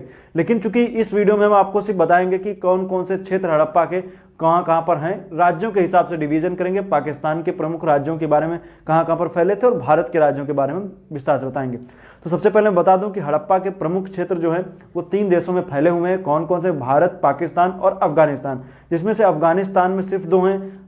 अफगानिस्तान में जो 2 हैं वो सिर्फ सुर्तगुई और मुंडी गौग हैं, 2 सिर्फ अफगानिस्तान में। बाकी के जो क्षेत्र हैं वो सब भारत और पाकिस्तान दोनों में पड़ते हैं। वैसे तो 2000 के ऊपर क्षेत्र हैं हड़प्पा के, लेकिन सबको तो आप पढ़ नहीं सकते हैं, इस वजह से जरूरी है कि जो प्रमुख हैं उनके बारे में देखेंगे। तो हड़प्पा के जो प्रमुख जो शहर हैं, मतलब कि कह सकते हैं जो क्षेत्र हैं जिनको नगरों की संख्या दी गई, उनकी संख्या 8 है। कौन कौन से हैं? तो हड़प्पा है, मोहनजोदड़ो है, लोथल है, कालीबंगा है, चन्हूदड़ो, बनवाली, राखीगढ़ी, धौलावीरा। इतने क्षेत्र हैं जिनमें से देखेंगे तो हमें पढ़ना भी यही है। जो प्रमुख क्षेत्र जो मैंने बताया ना, इनमें से इन्हीं को हमें पढ़ना भी है, यही परीक्षा में प्रश्न इससे आएगा भी। इन्हीं के बारे में विस्तृत रूप से एक एक के बारे में हम आपको आगे बताएंगे। तो बाकी हैं बहुत सारे शहर, लेकिन उनके बारे में आपको उतना नहीं जानना है, जितना जानना होगा उतना मैं आपको बताऊंगा। बाकी 2000 तो आप पढ़ भी नहीं सकते, उतना जरूरी भी नहीं है। तो विस्तार की बात करेंगे तो अगर जो विस्तार की बात की जाएगी तो कहाँ से कहाँ तक विस्तार है, तो उत्तर में मैं बता दूं आपको। देखिए उत्तर में देखेंगे तो उत्तर में है मांडा, जम्मू कश्मीर में मांडा, दक्षिण में दायमाबाद, पूर्व में जब अगर आप देखेंगे तो पूर्व में आपको दिखेगा आलमगीरपुर, और पश्चिम में देखेंगे तो सुतकांगेडोर। ये कुछ इस तरीके का है, तो इसकी आकृति कुछ इस तरीके से दिखती है कि त्रिभुजाकार आकृति इसकी, लगभग त्रिभुजाकार आकृति इसकी दिखती है। ठीक है, तो हड़प्पा सभ्यता कैसी है? त्रिभुजाकार है। उत्तर में मांडा से लेकर के दक्षिण में दायमाबाद, पूर्व में आलमगीरपुर से सुतकांगेडोर, भुजा लंबी ये वाली है सुतकांगेडोर से दायमाबाद। इसकी दूरी आप देख लीजिए, यही दूरी सबसे ज़्यादा पड़ती है। ये यहाँ पे दूर, यहाँ पे पड़ेगा दायमाबाद, और उसे यहाँ पर पड़ेगा ये दायमाबाद, यहाँ पर पड़ेगा सुतकांगेडोर। तो यही दूरी सबसे ज़्यादा, और समुद्र की तटीय सीमा भी यही है। कौन? दायमाबाद से लेकर के बलूचिस्तान वाले में ही समुद्री सीमा पड़ती है, तो याद रखिएगा हल्का सा। बाकी आइए देखते हैं कौन कौन से प्रमुख शहर हैं, उनके बारे में आइए चर्चा करते हैं। तो सबसे पहले बता दें कि ये जो मैंने मैप बना रखा है, ये मैप जो है इसको आप बना लीजिएगा मैप वगैरह, लेकिन इसको ऐसे तो आप बना भी नहीं पाएंगे। सबसे पहले एक भारत का मैप बनाइएगा, भारत के बाद एक उसके बगल में एक पाकिस्तान का मैप बना लीजिएगा, और फिर उसके बाद में जैसे जैसे मैं ड्रॉ कर रहा हूँ, जैसे जैसे मैं बता रहा हूँ, उनके बारे में उस तरीके से आप करते जाइएगा। सबसे पहले भारत का मैप बनाइए, भारत के बाद पाकिस्तान का मैप बनाइए। पाकिस्तान के मैप में तो शुरुआत पाकिस्तान के मैप से ही करेंगे। तो आइए देखते हैं पाकिस्तान का जब आप मैप देखेंगे, तो पॉलिटिकल मैप जब आप पाकिस्तान का देखेंगे तो आपको देखें यहाँ पर आपको दिखेगा बलूचिस्तान, ये है सिंध का एरिया, ये है पंजाब, इन्हीं को हमको पढ़ना है। और पाकिस्तान के जस्ट बाद यहाँ पर देखेंगे तो अफगानिस्तान आपको दिखता है। तो पाकिस्तान के जो प्रमुख क्षेत्र जिनमें हड़प्पा के क्षेत्र पाए जा रहे हैं वो कौन कौन से हैं? बलूचिस्तान, सिंध और पंजाब। तो एक एक को देखते हैं। सबसे पहले बलूचिस्तान को उठाते हैं, देखते हैं बलूचिस्तान में क्या है। बलूचिस्तान को देखिए, ये है बलूचिस्तान। जब पाकिस्तान का पॉलिटिकल मैप जब आप देखेंगे तो बलूचिस्तान आपको दिखेगा। तो ये बलूचिस्तान है। बलूचिस्तान के प्रमुख शहरों की बात करेंगे तो कौन कौन से मतलब क्षेत्र पाए गए हैं, उनमें सुतकांगेडोर, बालाकोट, डाबरकोट, कुल्ली, परयानो घुंडी, नुसारो, इतने सारे क्षेत्र पाए जाते हैं। कौन कौन से? जिसमें से आपको सुतकांगेडोर और बालाकोट और डाबरकोट याद रखना, बाकी आपको ज़्यादा जानने की जरूरत है नहीं, लेकिन मैंने बता दिया है कौन कौन से प्रमुख क्षेत्र हैं। चाहे तो आप याद कर सकते हैं, नहीं तो मैप में एक बार आप नोट कर लीजिए, कभी भी हो सकता है परीक्षा में पूछ ले तो आपको चीज़ें याद रहें। तो ये बलूचिस्तान है, बलूचिस्तान की राजधानी क्वेटा है। ये बलूचिस्तान है, तो इसमें से आप देख लीजिए ये वाले क्षेत्र हैं। और बाकी देखेंगे सिंध है। सिंध की बात करेंगे तो सिंध में देखेंगे तो मोहनजोदड़ो, चन्हूदड़ो, अलादीनो, कोटदीजी, आमरी, इतने कहाँ पर हैं? ये सभी पढ़ते हैं सिंध प्रांत में। सिंध की राजधानी कराची, यहीं पर आप देखेंगे तो आपको कराची दिखेगा, यहाँ पर कराची। और यहीं पर आप देखें तो मोहनजोदड़ो भी देखें तो यहाँ पर मोहनजोदड़ो दिखेगा। मोहनजोदड़ो सिंध के किस किनारे पर? दाएं किनारे पर, तो ये याद रखेगा। बाकी चन्हूदड़ो, अलादीनो, कोटदीजी, आमरी, ये सब कहाँ? पाकिस्तान के सिंध प्रांत में। सिंध की राजधानी कराची यहाँ पर है, कराची, तो याद रखिएगा कराची, ये राजधानी इसकी है। बाकी सिंध में आप देखिए जो मैंने बताया, इनको याद कर लीजिए। आप जिस तरीके से मैंने बनाया इनको बना लीजिए। पहले आप इसको बनाइए, फिर ये बनाइए, इसको लीजिए। और जो ये मैंने नदी बना रखी है, ये है सिंधु नदी। सिंधु नदी है जो मैंने बना रखी, जो निकलती मानसरोवर झील से, जम्मू कश्मीर, फिर पंजाब, फिर इधर पाकिस्तान से होते हुए ये अरब सागर में गिरती है, याद रखिएगा। बाकी अब आप देख लिए जो मैंने बताया आपको, आप बलूचिस्तान देख लिया, आपने सिंध देख लिया। अब पाकिस्तान का जो पंजाब का क्षेत्र है उसके बारे में आइए देखते हैं। तो पाकिस्तान का जो पंजाब का क्षेत्र है, तो उसमें जब हम देखेंगे उसकी राजधानी लाहौर है। पाकिस्तान के पंजाब की राजधानी लाहौर है। तो इसमें देखेंगे तो हड़प्पा है जो पंजाब में पड़ता है। ये देखें तो रावी नदी के किनारे यहाँ पर देखेंगे तो यहाँ पर सबसे पहले झेलम दिखेगी, झेलम के बाद चिनाब है, चिनाब के बाद रावी नदी है, और रावी के बाद व्यास, यहाँ पर व्यास या सतलज मिल करके सभी पंचनद आके मिल जाती है। तो इस तरीके से तो जो आप देखेंगे जो रावी नदी है, रावी नदी के किनारे पर ही नीचे की साइड में, रावी नदी के बाएं किनारे पर ये हड़प्पा पड़ता है। इस पर याद रखिए, सबसे पहले खोज इसी की हड़प्पा की हुई थी, तो याद रखिएगा हड़प्पा। और चक पुरवाने और रहमान डेरी, इतने सारे क्षेत्र जो हैं वो सभी पड़ते हैं कहाँ पर? पंजाब में। कौन से पंजाब? पाकिस्तान के पंजाब के क्षेत्र में पड़ते हैं, तो याद रखिएगा। बाकी अब ये पाकिस्तान वाले तो क्षेत्र मैंने देख लिया। अब आइए थोड़ा देखते हैं भारत में। तो भारत में जब देखेंगे तो भारत में जम्मू कश्मीर जब बात करेंगे तो सिर्फ एक क्षेत्र जिसको बोलते हैं मांडा, जम्मू कश्मीर मांडा। क्या मिला, क्या विशेषता थी, वो हम नेक्स्ट वीडियो में देखेंगे। लेकिन बात करें स्थलों की तो ये जम्मू कश्मीर में मांडा। अब फिर भारत के पंजाब के क्षेत्र में जब देखेंगे तो यहाँ पर हमें दो क्षेत्र देखने को मिलते हैं, एक है रोपड़, दूसरा है डेर मजरा। डेर मजरा और रोपड़ दो क्षेत्र हैं जो पंजाब में पड़ते हैं। हरियाणा की बात करेंगे, ये उत्तर प्रदेश, मतलब भारत में हरियाणा की जब बात होगी तो कौन कौन से क्षेत्र पड़ेंगे? उसमें राखीगढ़ी, मिताथल, बनवाली, कुनाल, बिराना, इतने सारे क्षेत्र जो हैं वो हरियाणा में पड़ते हैं, जिसमें से राखीगढ़ी, बनवाली मोस्ट इंपॉर्टेंट, बाकी आपको ज़्यादा याद करना है नहीं। अब इसके बाद हम जब राजस्थान की बात करेंगे तो राजस्थान में दो क्षेत्र में देखने को मिलते हैं, वैसे तो तीन है लेकिन इंपॉर्टेंट दो ही हैं। उनमें से एक है कालीबंगा, दूसरा है करणपुरा। कालीबंगा और करणपुरा कहाँ है, ये दोनों राजस्थान पड़ते हैं। कालीबंगा मोस्ट इंपॉर्टेंट है, इससे रिलेटेड हमें बहुत सी चीज़ें हमें आगे चल करके देखनी रहेंगी। कालीबंगा मोस्ट इंपॉर्टेंट में से एक रहेगा, तो रहेगा कालीबंगा। अब इसके बाद जब हम गुजरात की बात करेंगे तो गुजरात में आप देखेंगे, यहाँ पर आप देखेंगे तो ये कच्छ की खाड़ी दिखती है, और जब यहाँ पर आप देखेंगे तो खंभाती खाड़ी दिखती है। ये आप देखें गुजरात का मैप है, तो कई सारे क्षेत्र यहाँ पर जो कई सारे ऐसे क्षेत्र हैं जो कच्छ की खाड़ी के साथ में कई सारे बंदरगाह क्षेत्र जो है वो स्थित हैं, और कई सारे यहाँ पर खंभाती खाड़ी के पास में स्थित हैं। और आप जान रहे हैं कि जितना भी व्यापार वगैरह जो भी होता था, और जो मेसोपोटामिया से हो, इन सब जगहों से जो व्यापार वगैरह होता था, तो यहीं से ही आप देखेंगे तो व्यापार हुआ करता था। धौलावीरा हो या रोपड़ हो, धौलावीरा हो या देसलपुर हो, लोथल हो, इन सब जगहों से व्यापार वगैरह हुआ करता था। तो जो ये वाला क्षेत्र है, इनमें से हम देखेंगे जो कच्छ की खाड़ी के पास में, तो धौलावीरा, सुरकोटरा, देसलपुर, ये 3 क्षेत्र जो है वो प्रमुख हैं, इनको याद रखिएगा। सबसे पहले यहाँ पर आप देखेंगे तो धौलावीरा दिखेगा, यहाँ पर कहीं धौलावीरा दिखेगा, क्योंकि पहले के ज़माने में ये क्या था, पहले तो ये समंदर ही हुआ करता था, लेकिन उसके बाद समंदर से कटा समंदर धीरे धीरे सूख गया। कई सारी भौगोलिक स्थितियां ऐसी आई जिनमें ये सूख गया, सूखने के बाद ये नमक का ताल बन गया, और इन जगहों पर आप देखेंगे तो ये वाला पूरा कच्छ के क्षेत्र में आपको देखने को मिलता है। तो याद रखेगा, धौलावीरा, सुरकोटला और देसलपुर, ये 3 प्रमुख हैं। बाकी जब हम आएंगे यहाँ पर, जब हम देखेंगे खंभात के पास में, तो लोथल है, शिकारपुर है, रंगपुर है, इतने सारे क्षेत्र हमें देखने हैं। लोथल, शिकारपुर, रंगपुर, ये कहाँ है, ये खंभाती खाड़ी के पास में स्थित है। महाराष्ट्र की बात करेंगे तो दायमाबाद है, दायमाबाद प्रमुख है। नया गांव भी है, नवा गांव, लेकिन वो हम इससे पहले पढ़ चुके हैं, इसमें ज़्यादा इंपॉर्टेंट है नहीं। दायमाबाद आप याद रखें, इतना याद है। बाकी जब हम उत्तर प्रदेश की बात करेंगे तो उत्तर प्रदेश में भी कई सारे क्षेत्र स्थित हैं। उत्तर प्रदेश में जब हम देखेंगे तो हमें देखने को मिलेगा आलमगीरपुर है, हुलास है, मांडी है, बड़ा गांव है, ये सारे क्षेत्र कहाँ हैं, उत्तर प्रदेश में। अभी जब हम आगे चर्चा करेंगे तो बताएंगे, जैसे आलमगीरपुर मेरठ में है, इन सब की एक की चर्चा होगी। हुलास है, मांडी है, बड़ा गांव, इन सब की एक की चर्चा की जाएगी। कुछ मुजफ्फरनगर में, कुछ सहारनपुर में, इन सब की जगह की सब चर्चा होगी आपकी, बता दूं। तो इसको याद रखिएगा, इंपॉर्टेंट है ये भी। तो ये जैसे उत्तर प्रदेश में ये इतने सारे, तो अब देखिएगा आलमगीरपुर जैसे देखें तो हिंडन नदी किनारे हैं, और जैसे मैंने मांडा बनाया चिनाब नदी किनारे हैं, और दायमाबाद प्रवरा नदी के किनारे। तो इनको आप याद रखिएगा, प्रमुख क्षेत्रों की बात जो हम कर रहे हैं। सुतकांगेर और दास के नदी किनारे, तो ये सब इन सब नदियों का जब जिक्र करेंगे तो आपको चर्चा करेंगे कैसे कैसे कहाँ कहाँ पर प्रमुख क्षेत्र कौन कौन सी नदी के किनारे पर स्थित है, उनका जिक्र होगा। तो जब मेरा जो नेक्स्ट वीडियो होगा उसमें जो प्रमुख जो मैंने इधर शहरों के नाम बताए हैं, एक एक की विशेषता बताएंगे और डायग्राम के साथ में बताने की कोशिश करेंगे। जो कॉमन चीज़ें होंगी उनको हम बताएंगे। जैसे बात करेंगे, एक बात की जाएगी कि जो प्रमुख क्षेत्र से क्या क्या मिला, और नगर नियोजन की व्यवस्था कैसे थी, कहाँ पे नाली जा रही थी, कहाँ पे क्या था, इन सब की बात करेंगे। और उसके बाद का जो वीडियो आएगा उसमें हम बात करेंगे यहाँ की सामाजिक व्यवस्था की बात करेंगे, कैसी थी समाज व्यवस्था, कैसी थी उसकी बात करेंगे, क्या क्या प्रचलन में था क्या नहीं था उसकी बात यहाँ पर की जाएगी।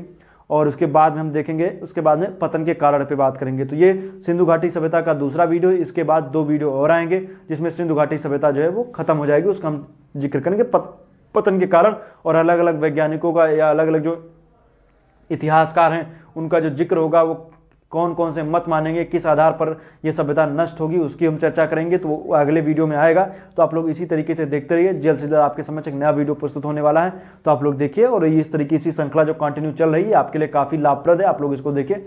मिलेंगे नेक्स्ट वीडियो में, तब तक के लिए आपका बहुत बहुत धन्यवाद। अगला वीडियो काफ़ी इंपॉर्टेंट है। अगले वीडियो में चूंकि ये भी इंपॉर्टेंट है, जो मैंने क्षेत्र बताया, आपको एक बेसिक स्ट्रक्चर आपके दिमाग में आ गया है, जिसमें मैंने आपको चीज़ें बताई हैं। तो आपके दिमाग में अगर राखी गढ़ी कहाँ है तो आप मैप में तुरंत चले जाएगा, राखी गढ़ी हरियाणा में। जैसे कोई भी जगह का नाम आए तो आपके दिमाग में तो ये आ गया कि हमें इतने क्षेत्र पढ़ने, और एक एक चीज़ की मैंने जिक्र कर दिया है कि कहाँ कहाँ पर कौन कौन सा क्षेत्र, तो आपको पढ़ने में थोड़ा आसानी हो जाएगी, इसलिए मैंने ये मैप बना दिया। आप इसको पढ़िए अच्छे से, मजा आएगा। मिलेंगे नेक्स्ट वीडियो में, तब तक के लिए आपका बहुत बहुत धन्यवाद।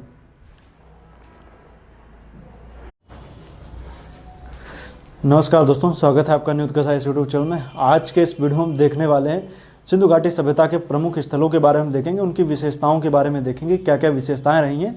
ये वीडियो काफ़ी इंपॉर्टेंट होने वाला है, जिसमें हम सिंधु घाटी सभ्यता के जो प्रमुख स्थल हैं उनके बारे में बहुत डीप में चीज़ों को समझने की कोशिश करेंगे, ताकि आपको परीक्षा से रिलेटेड जितने भी प्रश्न, लगभग इस वीडियो से अगर आप सिंधु घाटी सभ्यता को उठाएंगे ना, तो लगभग इस वीडियो से आपको लगभग हर परीक्षा में प्रश्न को सिंधु घाटी सभ्यता से आते हैं, तो यहाँ से प्रश्न आपको जरूर मिलेंगे।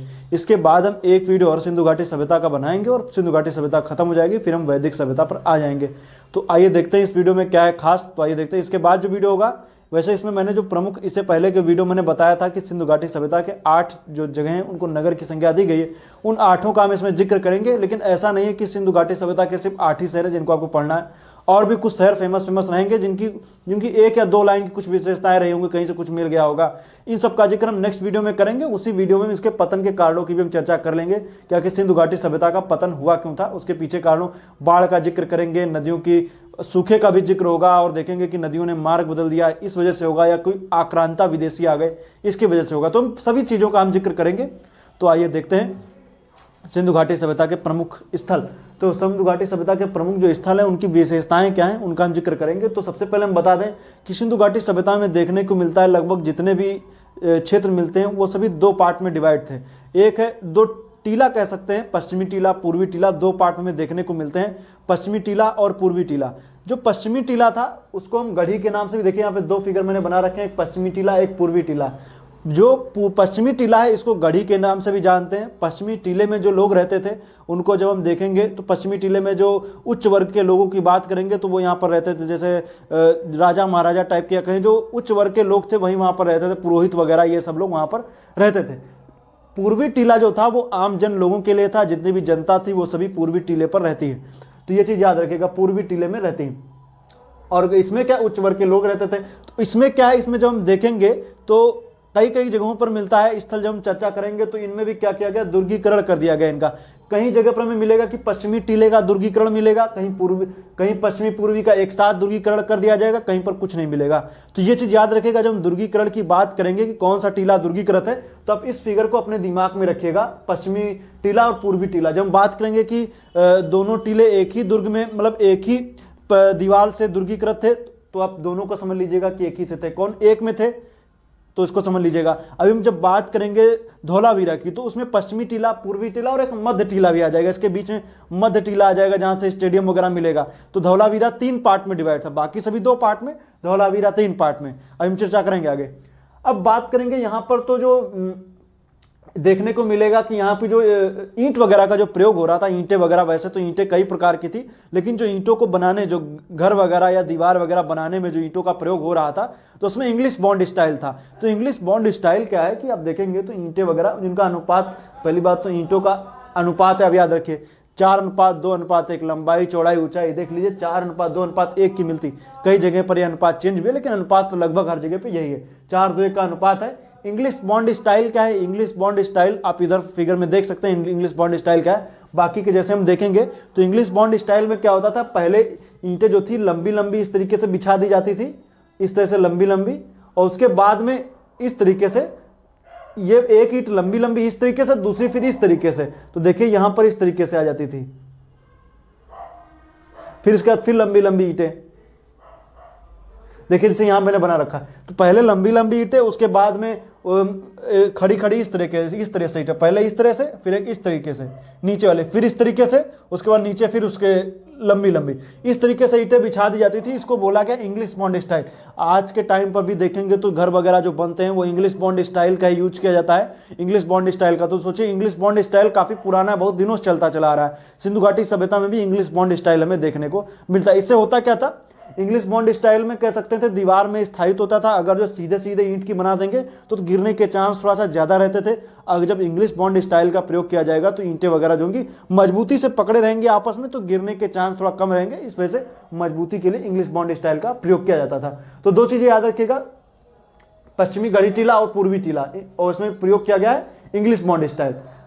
तो ये देखते हैं। अब बात करेंगे, कई जगह पक्की ईंटों का भी प्रयोग किया गया, पक्की ईंटों का प्रयोग मिलता है। एल शेप की ईंटों का प्रयोग कहीं पर जैसे होता है ना, दीवार के जब कोनों को जोड़ने के लिए इस तरीके का ईंट, एल शेप की ईंटों का प्रयोग किया गया।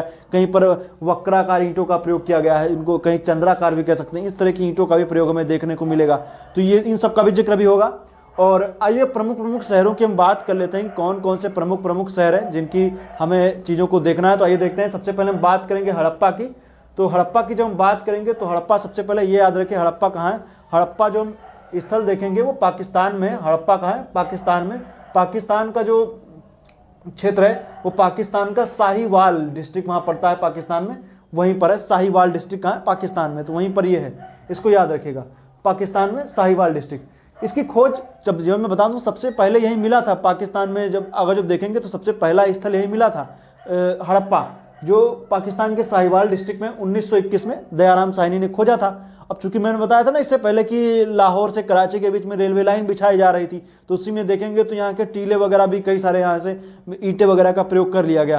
तो यहाँ पर चूंकि हड़प्पा में जब मैंने बताया ना कि इतिहास के निर्माण में या देखेंगे जब हम देखेंगे अवशेषों में, तो हड़प्पा का जिक्र हमें बहुत ज़्यादा योगदान नहीं दे पाता है, क्योंकि यहाँ पर ईंटें वगैरह जब मिलती हैं तो लोग यहाँ पर ईंटों का खूब प्रयोग, अगल बगल के आसपास के जो लोग रहने वाले थे वो ईंटें वगैरह निकाल करके लेकर चले गए। तो ईंटें वगैरह जब निकाल करके लेकर चले जाते हैं तो जब फ्री की, मैंने बताया था इससे पहले वीडियो में, जब चीज़ें फ्री की मिलती हैं तो लोग थोड़ा सा ज़्यादा उसकी तरफ अट्रैक्ट होते हैं। सभी जैसे मैंने बताया था, मान लीजिए कहीं आप पेपर में पढ़ते होंगे टैंकर पलट गया, टैंकर पलटा तो देखे होंगे कि टैंकर जब पलट जाता है तो दूध का, मान लीजिए टैंकर, सब लोगों की होड़ लग जाती है दूध लेके भागने की। तो इस तरीके से यहाँ भी था कि ईंटें फ्री की मिले, सब लोगों ने ईंटें वगैरह ले जा करके कह सकते हैं इसको तितर बितर कर दिया। यहाँ पर ईंटें वगैरह बहुत ज़्यादा आपको देखने को मिलती नहीं है। हाँ, ऐसा नहीं कि इतिहास के निर्माण में योगदान है, लेकिन चूंकि बहुत अच्छी तरीके से अवशेष यहाँ पर आपको हड़प्पा के मिल नहीं पाते, क्योंकि लोग लेकर के ईंटें चले गए थे।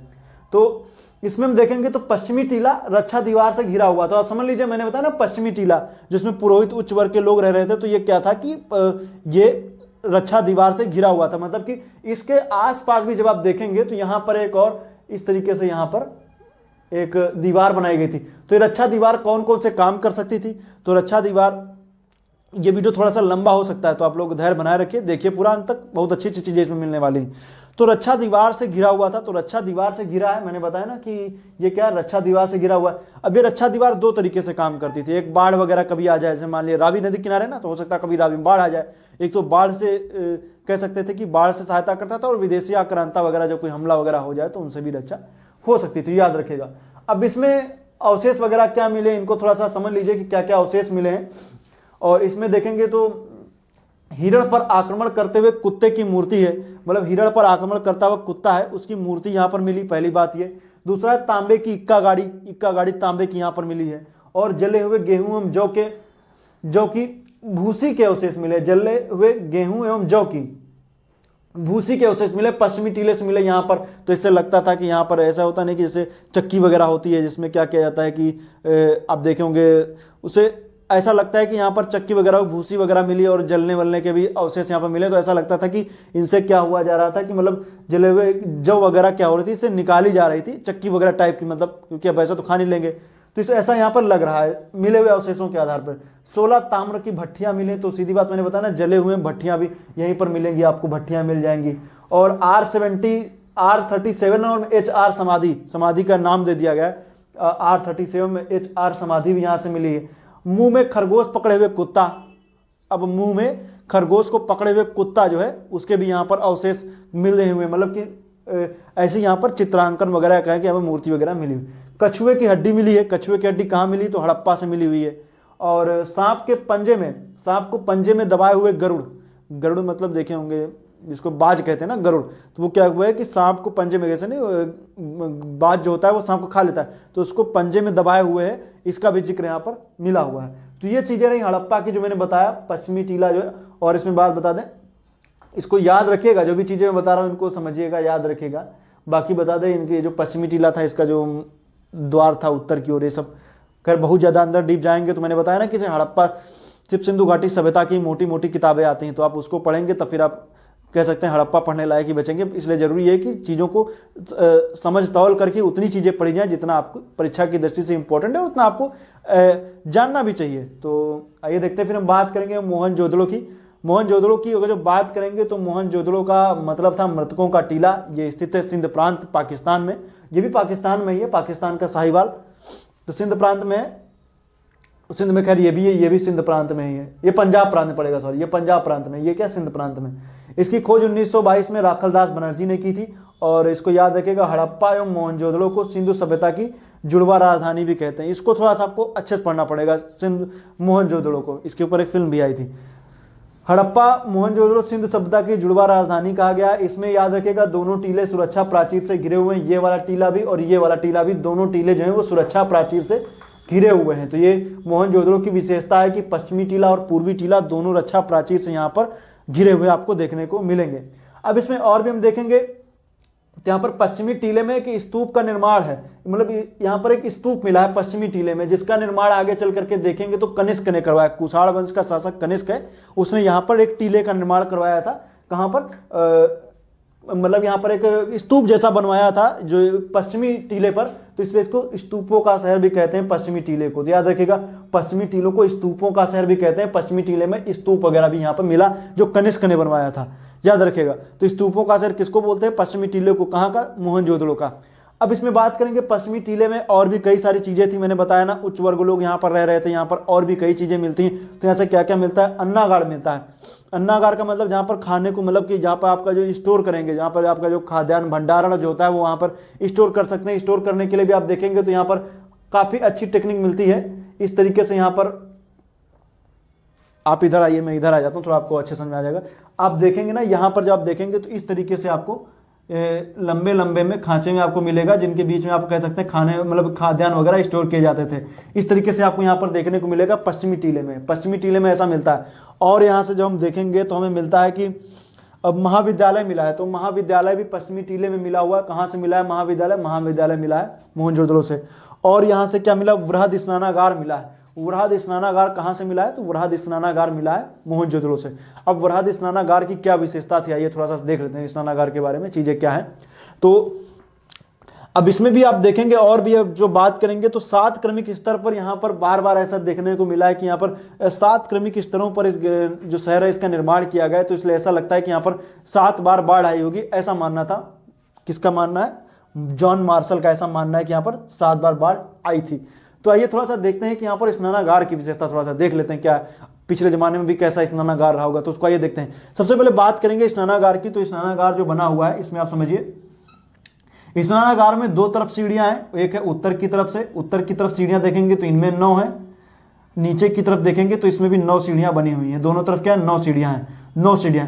बीच में एक जलकुंड सा बना हुआ है जिसमें कह सकते हैं पानी वगैरह रहता होगा। अगर पानी पूरे में, तो क्या इसमें 9 सीढ़ियां, आप उत्तर से भी जा सकते हैं, दक्षिण से भी जा सकते हैं। और विशेषता इसकी बात करेंगे तो यहाँ पर नीचे की तरफ देखेंगे, इसमें तो जिप्सम की लेयर एक बिछाई गई है ताकि एक वाटर प्रूफिंग का भी प्रमाण यहाँ पर देखने को मिलता है। तो यहाँ पर क्या एक जिप्सम की लेयर वगैरह बनाई गई, यहाँ पर एक नाली वगैरह भी बना दी गई है, जिससे क्या हो रहा है कि इसमें फ्रेश वाटर यहाँ पर भरा जा सकता था। इसको याद रखिएगा, फ्रेश वाटर भी इसमें, इस जो महान स्नानागार इसमें फ्रेश वाटर के लिए यहाँ पर एक नाली सी बनाई गई है। अंदर वाटर प्रूफिंग के लिए जिप्सम का प्रयोग किया गया है, ये भी इंपॉर्टेंट, इसको याद रखिएगा। सीढ़ियों की संख्या उत्तर की तरफ 9, नीचे की तरफ 9, नीचे वाली नमक के प्रभाव से लगभग नष्ट सी हो गई है, तो इसको लेकिन उत्तर वाली याद रखेगा। इसमें और जब हम देखेंगे तो हमें ये देखने को मिलता है, जब इसको और हम इसमें से डीप में जाएंगे, चीजों को समझेंगे, तो यहाँ पर आपको देखेंगे तो यहाँ पर एक कुआं मिलता है। कुआं मतलब कि पूर्वी हिस्से पर जो स्नानागार है उसके पूर्वी हिस्से पर एक कुआं बना हुआ है।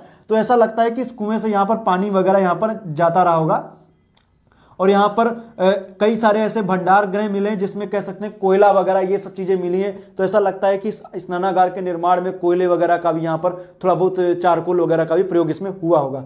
अब ये तो बात हो गई जो मैंने बताया। इसमें और भी चीजें देखेंगे तो और क्या है, जब इसके स्नानागार के उत्तर में देखते हैं तो हमें 8 कोटरे मिलती हैं, मतलब छोटे छोटे कमरे डिवाइड हैं, 2 पार्ट में है। एक देखेंगे तो जैसे मान लीजिए ये है, इसमें 2 पार्ट में कमरे बने हुए हैं, 4-4 उत्तर की तरफ, मतलब इनके दोनों के मुहाने एक तरफ है, 4-4 कमरे, 8 कमरे मिले हैं, 2 कतारों में 8 कमरे बने हुए हैं, 1 2 3 4, 1 2 3 4। ऐसा लगता था कि इनमें जो कोई आए इसमें स्नान करे, स्नान करने के बाद आइए इसमें थोड़ा सा विराजमान हो रहे वगैरह, मतलब कि कपड़े चेंज करने के लिए कह सकते हैं, या यहाँ पर कहते हैं कि पुरोहित वगैरह लोग यहाँ पर रहते रहे होंगे। तो ये क्या है, यहाँ पर 4 कमरे मिले हुए हैं, 4-4 कमरे की 2 कतारें हैं। स्नानागार के उत्तर में देखेंगे तो ये चीजें यहाँ पर मिली हुई हैं, तो इसको समझिएगा 4 कतारों में है। तो ये मोहनजोदड़ो की विशेषता है। मोहनजोदड़ो की विशेषता मैंने बताया ना, 4-4 कतारें। तो ये स्नानागार की विशेषता, सीढ़ियों की संख्या 9, दक्षिण वाली सीढ़ी जो है कह सकते हैं नमक के प्रभाव से लगभग नष्ट सी हो गई। तो स्नानागार आपने समझ लिया। आइए थोड़ा सा और जिक्र करते हैं यहाँ पर क्या क्या मिला है। वस्त्र निर्माण के साक्ष्य यहाँ पर मिलते हैं, वस्त्र निर्माण के साक्ष्य मिले हैं।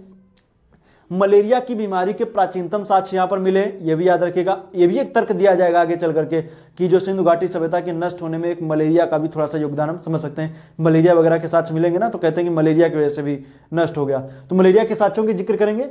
पशुपतिनाथ की मूर्ति मिली है, पशुपतिनाथ की मूर्ति मिली है जिसमें पशुपतिनाथ बैठे हुए हैं, जिनमें देखेंगे तो उनकी मूर्ति पर बाएं किनारे पर जब हम देखेंगे तो गैंडा और भैंसा है, दाएं किनारे पर देखेंगे तो बाघ और हाथी है। नीचे की तरफ हम देखेंगे तो नीचे की तरफ में देखने को मिलेगा 2 हिरन। तो जानवरों की संख्या आप काउंट कर लीजिएगा, जानवरों की संख्या काउंट कर लीजिए और जानवर कितने हैं वो काउंट कर लीजिए। तो आइए थोड़ा सा जानवर वगैरह देख लेते हैं। जैसे मान लीजिए पशुपतिनाथ की मूर्ति है, पशुपतिनाथ की मूर्ति है जिसमें नीचे की तरफ 2 हिरन, मतलब कि जानवर तो एक ही है ना, संख्या एक ही हो गई, जानवर एक, इधर हिरन हो गया। हिरन के बाद हम देखेंगे तो जैसे बताया ना बाएं किनारे पर, तो मूर्ति इस तरह, तो उसका बायां किनारा जो होगा वो इस तरफ होगा। तो बाएं किनारे पर जब देखेंगे तो गैंडा है और भैंसा है, और पूर्वी की मतलब दाएं किनारे पर जब देखेंगे तो बाघ है और हाथी है। तो 1 2 3 4 5 हैं, मतलब 5 प्रकार के जानवरों की चर्चा है, लेकिन कुल जानवरों की संख्या 6 है, क्योंकि जब आप देखेंगे तो हिरन क्या है, 2 हैं। तो कुल जानवरों की संख्या 6, और वैसे तो जानवरों की संख्या मतलब जितने जानवर हैं, लेकिन जानवरों के प्रकार कितने, 5 प्रकार के जानवर हैं। तो याद रखिएगा पशुपतिनाथ की मूर्ति सर्वाधिक मूर्ति और नर्तकी की मूर्ति मिली है।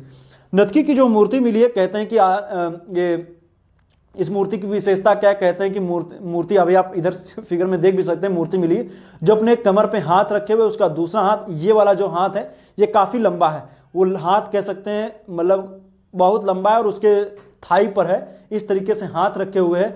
और बाल है, बाल जब आप देखेंगे तो बाल आगे की तरफ हैं, और इस हाथ में चूड़ियां बिल्कुल भरी हुई हैं। और ये कहते हैं इंडो ऑस्ट्रेलियन प्रजाति की जो थी, वो ऑस्ट्रेलाइट प्रजाति कह सकते हैं कि वो नर्तकी थी, तो उसका जिक्र यहाँ पर मिलता है। नर्तकी की मूर्ति मिली है, तो इसको याद रखिएगा, नर्तकी की मूर्ति कहाँ से मिली है, वो मतलब मोहनजोदड़ो से मिली। विशेषता मैंने बता दी ना कि उसका जो बायां हाथ कहाँ पर है, बायां हाथ है कमर पर, दायां हाथ थाई पर, जंघा पे कह सकते हैं, जांग पे। और इसके बाद में देखेंगे एक हाथ में चूड़ियां बिल्कुल भरी हुई, दूसरी हाथ में थोड़ा सा कम है, संख्या कोई मतलब नहीं है, एक हाथ में 25-26 है, एक हाथ में 4, लेकिन इतना आप क्या करेंगे चूड़ियां जान करके। बाकी उसके बाल जो आप देखेंगे, बाल जो है वो आगे की तरफ है, और डांसिंग गर्ल के नाम से भी जानते हैं। तो आइए समझिए, ये बता दिया ना मैंने आपको। नर्तकी की मूर्ति, तांबे की हेयर पिन मिली है, हेयर पिन जो बालों में लगाई जाती है हेयर पिन, ये भी यहाँ से मिली हुई है। और पक्की सड़कें मिली हुई, वैसे बताया ना पक्की सड़कें, यहाँ की विशेषता ये थी कि जैसे मान लीजिए जैसे कोई ये नगर है, इसमें एक इस तरीके से नगर है चौराहों पर कट रहा है, तो इसमें मान लीजिए यहाँ पर कोई ये मान लीजिए कोई घर बना हुआ है, तो पीछे की तरफ गली है, तो इनके नगरों की विशेषता ये थी कि जो घर का था वो खिड़कियाँ वगैरह जो थी, मतलब दरवाजे जो थे पीछे के मुहाने से खुलते थे, बिल्कुल ठीक ठाक तरीके से पक्की सड़कें मिली। एक आदमी बहुत मिला, एक ऐसा मिला है जो बकरे के पीछे चाकू लिए हुए एक व्यक्ति मिला हुआ है। ऐसा लग रहा है कि मटन के बहुत शौकीन थे, पीछे की तरफ ऐसा चाकू लिए हुए बकरे के पीछे लगे हुए हैं, तो ऐसा लगता है कि उनकी बलि वगैरह बकरे की दी जा रही है, नॉनवेज वगैरह के शौकीन रहे होंगे। तो बकरे के पीछे चाकू लिए हुए एक व्यक्ति है। दूसरा पुजारी की मूर्ति मिली, योगी की मूर्ति यहां से मिली, ये भी याद रखिएगा। इधर आप चीजों को देख सकते हैं, आपके स्क्रीन पर आ रही होंगी। एक श्रृंगी पशु वाली मुद्रा, यहाँ पर एक श्रृंगी पशु, देखिए पिक्चर जब आप देखें ना मोहनजोदड़ो, तो उसमें देखिए बताया गया चीजों को, तो उसमें आप हल्का से देखिएगा, लेकिन ना इतिहास को इससे मैच मत कीजिएगा, उसमें कई सारी चीजें एक्स्ट्रा दिखा दी गई, उसको आप लेकिन ना चीजों को समझने के लिए हल्का सा आप चाहें तो देख सकते हैं, लेकिन वो बिल्कुल उसको बिल्कुल सार्वभौमिक सत्य मत समझ लीजिएगा, जो पिक्चर में दिखाया गया वो सही है, ठीक है। उसमें एक चीजें दिखाई गई, लेकिन बहुत चीजें एक्स्ट्रा भी डाल दी गई। तो एक संगी पशु वाली मुद्रा, ये सब चीजें यहां से मिली हैं। देखिए कितनी चीजें मैंने बता दी आपको, इसमें याद आपको क्या क्या करना है, वैसे मैंने बहुत बता दिया। स्नानागार मिला है, और यहाँ से क्या क्या मिला है, एक विश्वविद्यालय मिल गया है यहाँ से, और अन्नागार बहुत बड़ा स्तर में मिला है, और इस स्नानागार को विश्व का महान आश्चर्यजनक बताया है जॉन मॉर्सल ने, याद रखेगा। खोज किसने की थी, मैंने बताया ना, सब याद रखे, जितना मैंने बताया लगभग इंपॉर्टेंट चीजें हैं। खोज किसने किया है, तो खोज की बात मैंने बताया कि राखल दास बनर्जी ने 1922 में किया। कहाँ स्थित है, सिंध प्रांत पाकिस्तान में। इस मृतकों का टीला के नाम से इसको जाना जाता है। और इसमें चीजें जो मिली बताया मैंने, वस्त्र निर्माण के साक्ष्य, मलेरिया की बीमारी के साक्ष्य, और हम देखेंगे तो पशुपतिनाथ की मूर्ति मिली, जिसमें कौन कौन से जानवर अंकित हैं वो मैंने बताया। सर्वाधिक मोहरें, नर्तकी की मूर्ति मिली हुई है, नर्तकी की मूर्ति की जो कह सकते हैं जो पोजीशन वो मैंने बताई है, किस तरीके से खड़ी हुई मूर्ति मिली वो मैंने बताया आपको। और बाकी तांबे के हेयरपिन, पक्की ईंटें, बकरे के पीछे चाकू लिए व्यक्ति, और पुजारी की मूर्ति, एक संगी पशु वाली मुद्रा। अब इसमें याद क्या क्या करना है, देखो वस्त्र निर्माण के साक्ष्य, वस्त्र निर्माण यहाँ पर साक्ष्य मिले, इसका मतलब यहाँ पर कपास वगैरह के भी साक्ष्य आप समझ सकते हैं। मलेरिया की बीमारी के साक्ष्य, पशुपतिनाथ देखिए याद रखेगा, नर्तकी की मूर्ति याद रखेगा, और पुजारी की मूर्ति, ये ज्यादा इंपॉर्टेंट है। बाकी एक बार जो मैंने लिखा है उसको नोट कर लेंगे, बीच बीच में पढ़ते जाइए, 2-4 बार पढ़ेंगे, चीजें याद हो जाएंगी। स्नानागार का एक चाहे तो आप मैं बना मतलब एक फिगर बना सकते हैं स्नानागार का, आपको स्नानागार से संबंधित कोई दिक्कत नहीं होगी। अब आइए थोड़ा सा दो का जिक्र कर लिया, अब आइए थोड़ा सा जिक्र करते हैं चनहूदड़ों का। चनहूदड़ों से क्या चीजें मिली हैं? खोज जो है एनजी मजूमदार ने की है और 1931 में, लेकिन खोज की, लेकिन उत्खनन जो है वो अर्नेस्ट मैके ने किया 1935 में। इसमें किलेबंदी है ही नहीं, ना तो ये पूर्वी किले की ना तो पश्चिमी किले की, मतलब टीलों की किसी की किलेबंदी नहीं है। तो कौन सा ऐसा स्थल है जिसमें किलेबंदी नहीं है? तो कौन सा है? चनहूदड़ो है, कोई किलेबंदी नहीं है। सैंदो सभ्यता का औद्योगिक नगर मिला है। इसमें जब आप देखेंगे तो जितना उद्योग धंधे, मनका बनाने का कारखाना, जितनी भी चीजें इस तरीके, ऐसा लगता है कि उद्योग धंधों का केंद्र रहा था चनहूदड़ो। इसमें देखेंगे तो क्या क्या चीजें मिली हैं। सैंदो सभ्यता का औद्योगिक नगर किसको बोलते हैं? तो चनहूदड़ो को बोलते हैं। इसमें मनके बनाने का कारखाना, वक्राकार ईंटें और थोड़ा सा सौंदर्य प्रसाधन की चीजों में क्या क्या है? लिपस्टिक है, पाउडर है, काजल है, ये सब चीजें मिली हुई हैं। अब इसमें पक्की ईंटें बनाने का कारखाना जो मैंने बताया यहाँ पर वो भी मिला है, वक्राकार ईंटें।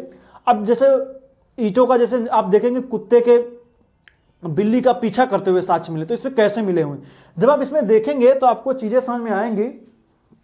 जैसे मैंने बताया आपको, जैसे मान लीजिए कोई कारखाना है, मान लीजिए जैसे कोई कारखाना वगैरह होता है, ईंटें बनाने का कारखाना है, तो ईंटें बनती तो कुछ ईंटें वगैरह गिर भी जाती हैं। तो ईंटें बनाई गई तो कच्ची ईंट जो थी वो गई गिर। अब मान लीजिए कच्ची ईंट गिर गई, इस तरीके से कोई ईंट थी, अभी नीचे पड़ी हुई है, ईंटें वगैरह बनेंगी, सब कुछ होगा, ईंट पड़ी हुई, तो उन ईंटों पर एक पंजे के निशान है। पहले निशान है जो आप देखेंगे वो बिल्ली के हैं, उसी बिल्ली के पंजे के ऊपर एक निशान कुत्ते का है। तो ऐसा लगता है कि कुत्ता जो है बिल्ली का पीछा कर रहा है। ये निशान कहां पे? ईंटों के ऊपर है, ईंट के ऊपर ऐसा मिला है कि ईंट के ऊपर मिला हुआ है कि कुत्ता जो है बिल्ली का पीछा कर रहा है। तो कुत्ते द्वारा बिल्ली का पीछा करते हुए साक्ष्य ईंट पर कहां से मिले हैं? तो चनहूदड़ों से मिले हैं, यहीं से मिले और कहीं से नहीं मिले हैं, चनहूदड़ों से। तो कहां से? ईंट पर बिल्ली का कुत्ते द्वारा पीछा करते हुए साक्ष्य, मतलब उसके पदचिन्ह मिले हुए हैं। कहां से? ये मिले हुए हैं चनहूदड़ों से। तो कहां से? ईंटों पर, ईंट पे बने हुए हैं। याद रखिएगा, कच्ची ईंट है, ईंटें पकाई वकाई जाती होंगी, लेकिन कुछ ईंटें नहीं पकाई गई होंगी, मान लीजिए उन पर ऐसा हो गया होगा, तो साक्ष्य मिले हैं, याद रखिएगा। और बैलगाड़ी मिली है, 3 घड़ियाल तथा 2 मछलियों के अंकन वाली मुद्रा मिली है, जिसमें 3 घड़ियाल बने हुए हैं और 2 मछलियों के अंकन वाली मुद्रा कहां से मिली है? तो चनहूदड़ों से मिली हुई है। तो चनहूदड़ों की विशेषता मैंने बता दी, क्या क्या आपको याद रखना। पहली बात तो इसमें किलेबंदी नहीं, खोज किसने की और उत्खनन किसने किया, दोनों इंपॉर्टेंट है, सन याद करने की जरूरत है नहीं। इसमें मनके बनाने का कारखाना मिला है, वक्राकार ईंटें मिली, इस तरीके से वक्र के आकार की ईंटें यहां से मिली, और सौंदर्य प्रसाधन की चीजें, आपको इतना नहीं याद रखना कि लिपस्टिक मिली, पाउडर मिली, काजल मिला, इतना नहीं, बस सौंदर्य प्रसाधन की चीजें मिली। ईंट पर बिल्ली द्वारा कुत्ते का पीछा करते हुए साक्ष्य है। इसमें ईंट वीट का जिक्र आपको नहीं मिलेगा, एग्जाम में पूछा जाएगा कि बिल्ली का कुत्ते द्वारा पीछा करते हुए साक्ष्य कहां से मिले, तो आपको बताना चनहूदड़ों से मिले हुए, बैलगाड़ी यहीं से मिली, इतनी चीजें मिली हुई। अब हम बात करेंगे लोथल की। लोथल की क्या विशेषता है? जब हम लोथल के बारे में जिक्र करेंगे तो लोथल की पहली बात तो भोगवा नदी के किनारे अहमदाबाद में स्थित है, एक याद रखिएगा ये चीज। खोज एस.आर. राव ने की है, 1954-55 में एस.आर. राव ने इसकी खोज की है। तो इसमें क्या और विशेषता है जब हम देखेंगे तो संपूर्ण बस्ती एक ही रक्षा प्राचीर से घिरी हुई थी, ये याद रखना है। संपूर्ण जो बस्ती है पूरी वो एक ही रक्षा प्राचीर से घिरी हुई, याद रखना है। तो संपूर्ण बस्ती एक ही रक्षा प्राचीर से जो घिरी हुई है, इसका जब हम देखेंगे तो जैसे मैंने बताया ना, एक पश्चिमी टीला होता था, एक पूर्वी टीला होता था। इसमें क्या किया गया? पश्चिमी और पूर्वी टीले को एक ही रक्षा प्राचीर से घेर दिया गया, मतलब इसमें कोई अलग अलग रक्षा प्राचीरें नहीं बनी हुई, एक ही रक्षा प्राचीर में दोनों टीले हैं, एक ही रक्षा प्राचीर से घिरे हुए हैं। एक बंदरगाह, मतलब गोदीवाड़ा के साथ यहाँ से मिले। तो गोदीवाड़ा क्या है? गोदीवाड़ा कुछ और नहीं, डॉकयार्ड बोलते, मतलब एक बंदरगाह के साथ यहाँ से मिले। 3 युग्मित समाधान के साथ मिले। युग्मित मतलब स्त्री पुरुष, ऐसा लगता है कि यहाँ पर सती प्रथा के साथ सबसे प्राचीनतम साक्ष्य मिले, तो ये कह सकते हैं कि युग्मित समाधान, इसका मतलब सती प्रथा रही होगी। और जो सती प्रथा मतलब जो साक्ष्य हैं जो मिले युग्मित, तो इनकी सिर जो है वो उत्तर की तरफ है, पैर जो है वो दक्षिण की तरफ है, इसको याद रखिएगा। चावल के प्रथम साक्ष्य आटा पीसने की चक्की, दांत की स्केल पटरी, आप नहीं देखते हैं आप, लिखा होता 15 सेंटीमीटर की पटरी आप देखते हैं, तो इसके देखेंगे तो यहाँ पर दांत की एक स्केल भी मिली, दांत की स्केल यहाँ से मिली। और मिट्टी की मम्मी मिली, तो मम्मी देखेंगे तो मिस्र से यहाँ पर आपको देखने को मिलता है, मम्मी का प्रचलन जो आप देखेंगे मिस्र में। तो मिट्टी का एक मम्मी का मॉडल मिला है, कि मम्मी का मॉडल कहाँ से मिला है, तो ये मिला है लोथल से मिला है। गोरिल्ला की मोहरें मिले ही, मृदभांड पर कौवा तथा लोमड़ी उत्कीर्ण है। तो ऐसा लगता है कि ये चालाक लोमड़ी वाली स्टोरी, ऐसा लग रहा है कि मृदभांड पर कौवा तथा लोमड़ी उत्कीर्ण है। और 2 मुहा राक्षस मिला हुआ, 2 मुहा, जो एक ऐसा राक्षस जिसके 2 मुंह हैं, तो ये सब यहाँ से मिले हुए हैं। दरवाजा, यहाँ की एक मुख्य विशेषता यही कि दरवाजा जो है, अभी तक देख रहे हैं दरवाजा पीछे खुल रहे थे, पीछे गली में, लेकिन लोथल एकमात्र ऐसा स्थल जिसमें दरवाजा जो है सामने की ओर खुल रहे हैं, मतलब मेन सड़क पर दरवाजे खुल रहे हैं। छिद्रयुक्त सिर वाले बालक की खोपड़ी यहाँ से मिली, ऐसा लगता है कि शल्य चिकित्सा वगैरह यहाँ पे रही होगी। बालक की खोपड़ी मिली जिसमें क्या सर है, जैसे कोई बीमारी जलसोत वगैरह नहीं हो जाती, मेनिंजाइटिस वगैरह, तो उसमें इलाज वगैरह करने के लिए, तो इसमें क्या किया गया है कि इसके सर पे क्या है कि छेद वगैरह मिले, तो ऐसा लगता है कि यहाँ पे शल्य चिकित्सा भी। आगे देखेंगे एक जगह और भी जिक्र होगा जहाँ पर बालक की खोपड़ी में छेद मिलेंगे। तो ये है, तो याद देखिए लोथल।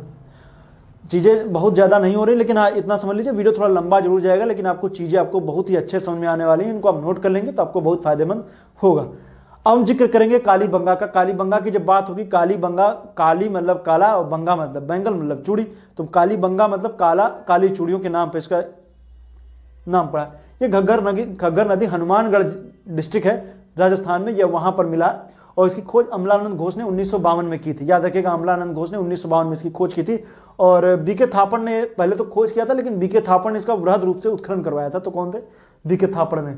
अलग अलग रक्षा प्राचीर से घिरे हुए हैं। इसमें भी याद रखिएगा कि दोनों जो है पश्चिमी टीला और पूर्वी टीला दोनों अलग अलग रक्षा प्राचीर से घिरे हुए हैं। और इसको दीनहीन बस्ती कहा गया है। ऐसा लगता है कि ऐसा नहीं कि इसमें मतलब कि इसमें ऐसा, इस देखने पे इसको ऐसा नहीं लगता है कि ये इसमें अवशेष मिले, लेकिन थोड़ा सा दीनहीन बस्ती का मतलब कोई सड़कें इधर उधर से चली जा रही हैं, कोई बहुत अच्छी तरीके से यहाँ पर नगर नियोजन की व्यवस्था देखने को नहीं मिलती है। लेकिन हाँ, इसको इसलिए इसको दीनहीन बस्ती कहा गया है। इसमें क्या मिला है? जुते हुए खेत के साक्ष्य मिले। तो जुते हुए खेत के साक्ष्य कहाँ से मिले? काली बंगा से मिले हुए।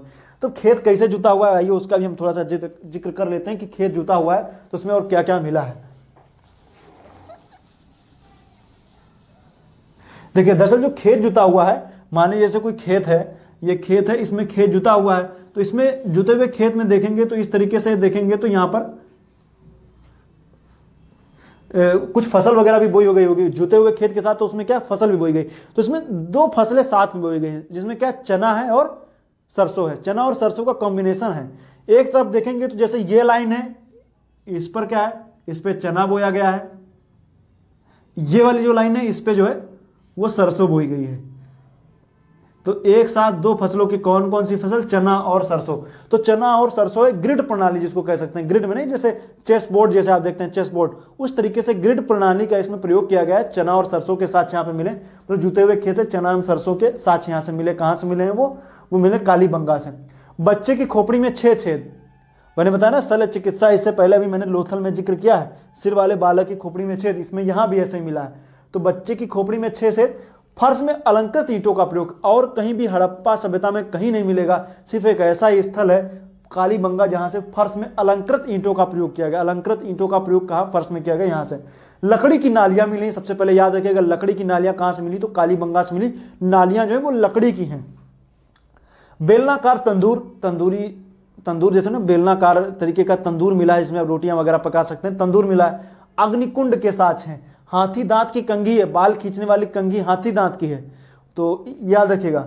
और भूकंप का प्राचीनतम प्रमाण यहां से मिला है, याद रखिएगा। भूकंप का प्राचीनतम प्रमाण कहां से? काली बंगा से, राजस्थान में। अभी देखिए यहाँ पे भी लेटेस्ट में भी कुछ दिन पहले यहाँ पर अभी राजस्थान भूकंप आया है।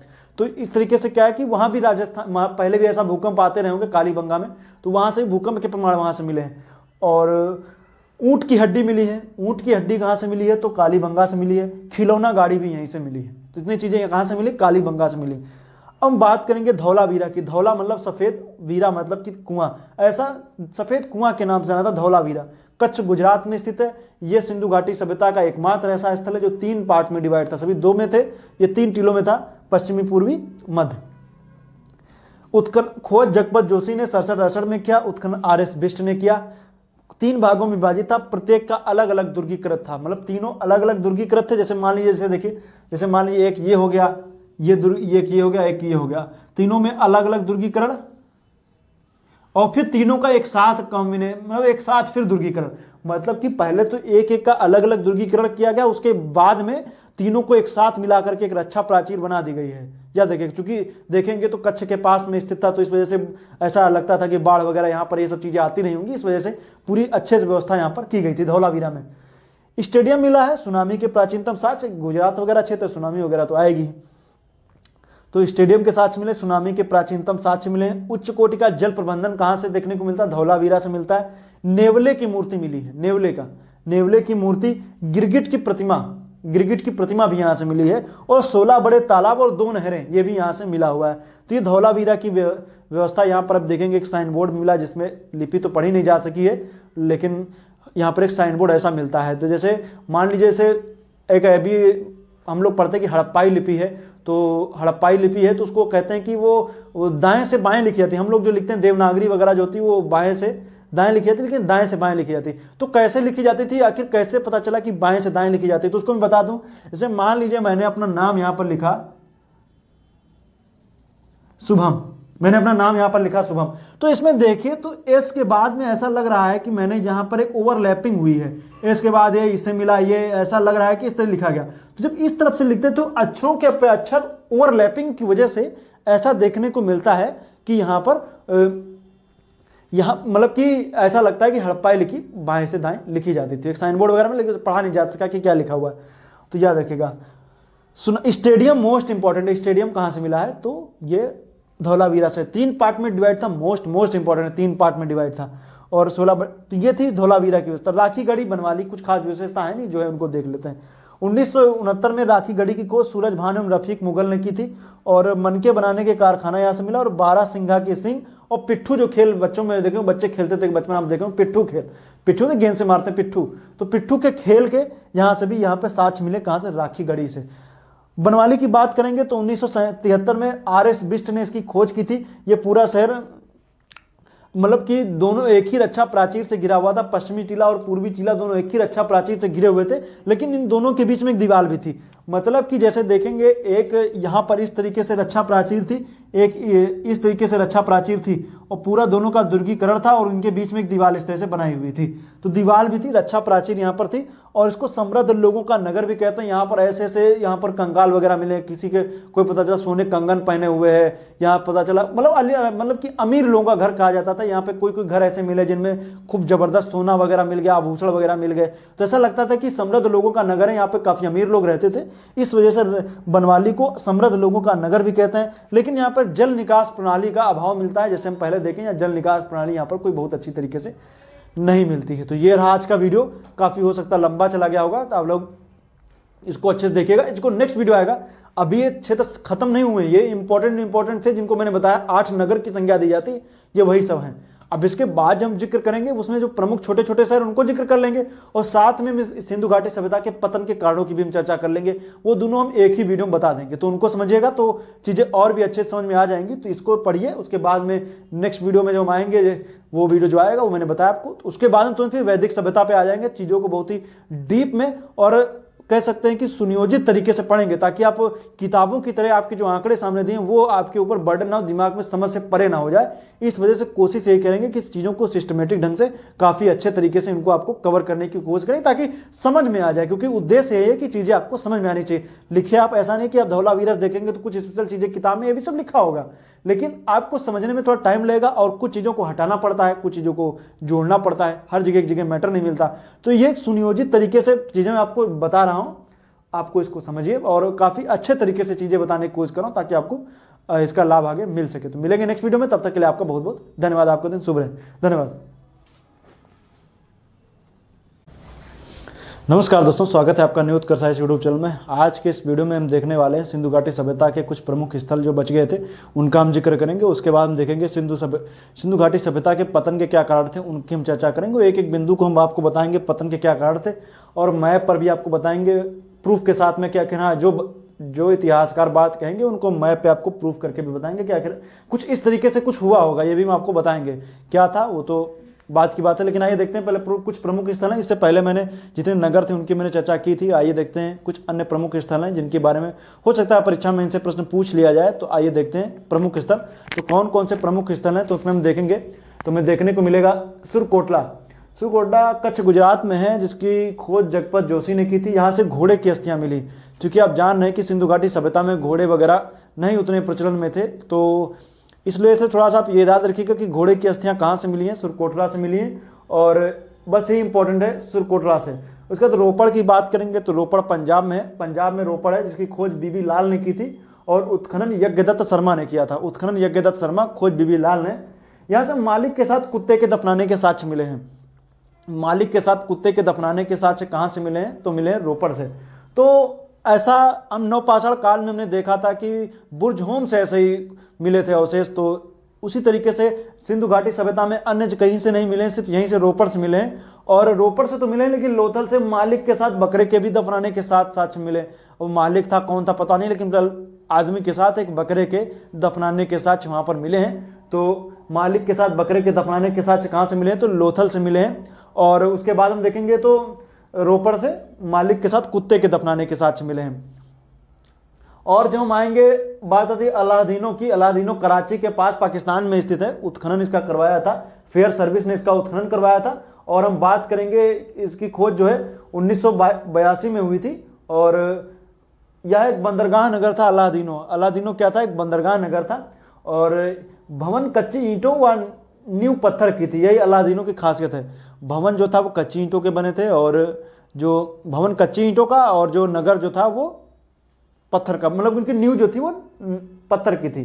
सुरतगुई और मुंडी गौक, दो अफगानिस्तान में, मैंने बताया था सिंधु घाटी सभ्यता के दो स्थल जो कहाँ पर स्थित है, जो स्थित है अफगानिस्तान में। तो सुरतगुई था और मुंडी गौक था।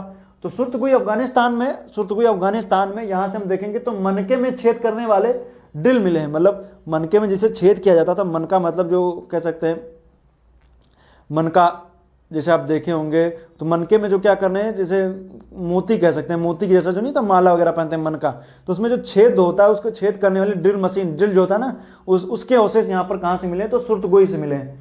सुतकांगेडोर की खोज 1927 में ऑरेल स्टाइन ने की थी। इसकी ऑरेल स्टाइन ने खोज किया था, और मतलब खोज आर स्टाइल ने, और जो इसका उत्खनन जॉर्ज डेल्स ने किया था। वैसे तो कहते हैं खोज आर स्टाइल और जॉर्ज डेल्स दोनों लोगों ने किया था। पहले आर स्टाइल ने किया, उसके बाद कुछ वर्षों बाद जॉर्ज डेल्स ने भी किया। तो ये दोनों लोगों का नाम आता है, आर स्टाइल और जॉर्ज डेल्स दोनों लोगों का। ये हड़प्पा के व्यापार का चौराहा था, इसको कहते थे। तो चूंकि अब सुतकांगेडोर आप जान रहे हैं कि सिंधु घाटी सभ्यता का सबसे पश्चिमी किनारा था सुतकांगेडोर बलूचिस्तान में। इसको कहते थे हड़प्पा के व्यापार का चौराहा। इससे मेसोपोटामिया से आदि जगहों से क्या होता था, व्यापार होता था। और कहते नहीं जैसे अब लोग व्यापार करने के लिए वहाँ पर रुकते थे, व्यापार का एक हब कह सकते हैं वहाँ से था, तो व्यापार वगैरह वहाँ से होता था। तो इसको क्या बोलते थे, सिंधु घाटी या हड़प्पा के व्यापार का चौराहा बोला जाता था सुतकांगेडोर।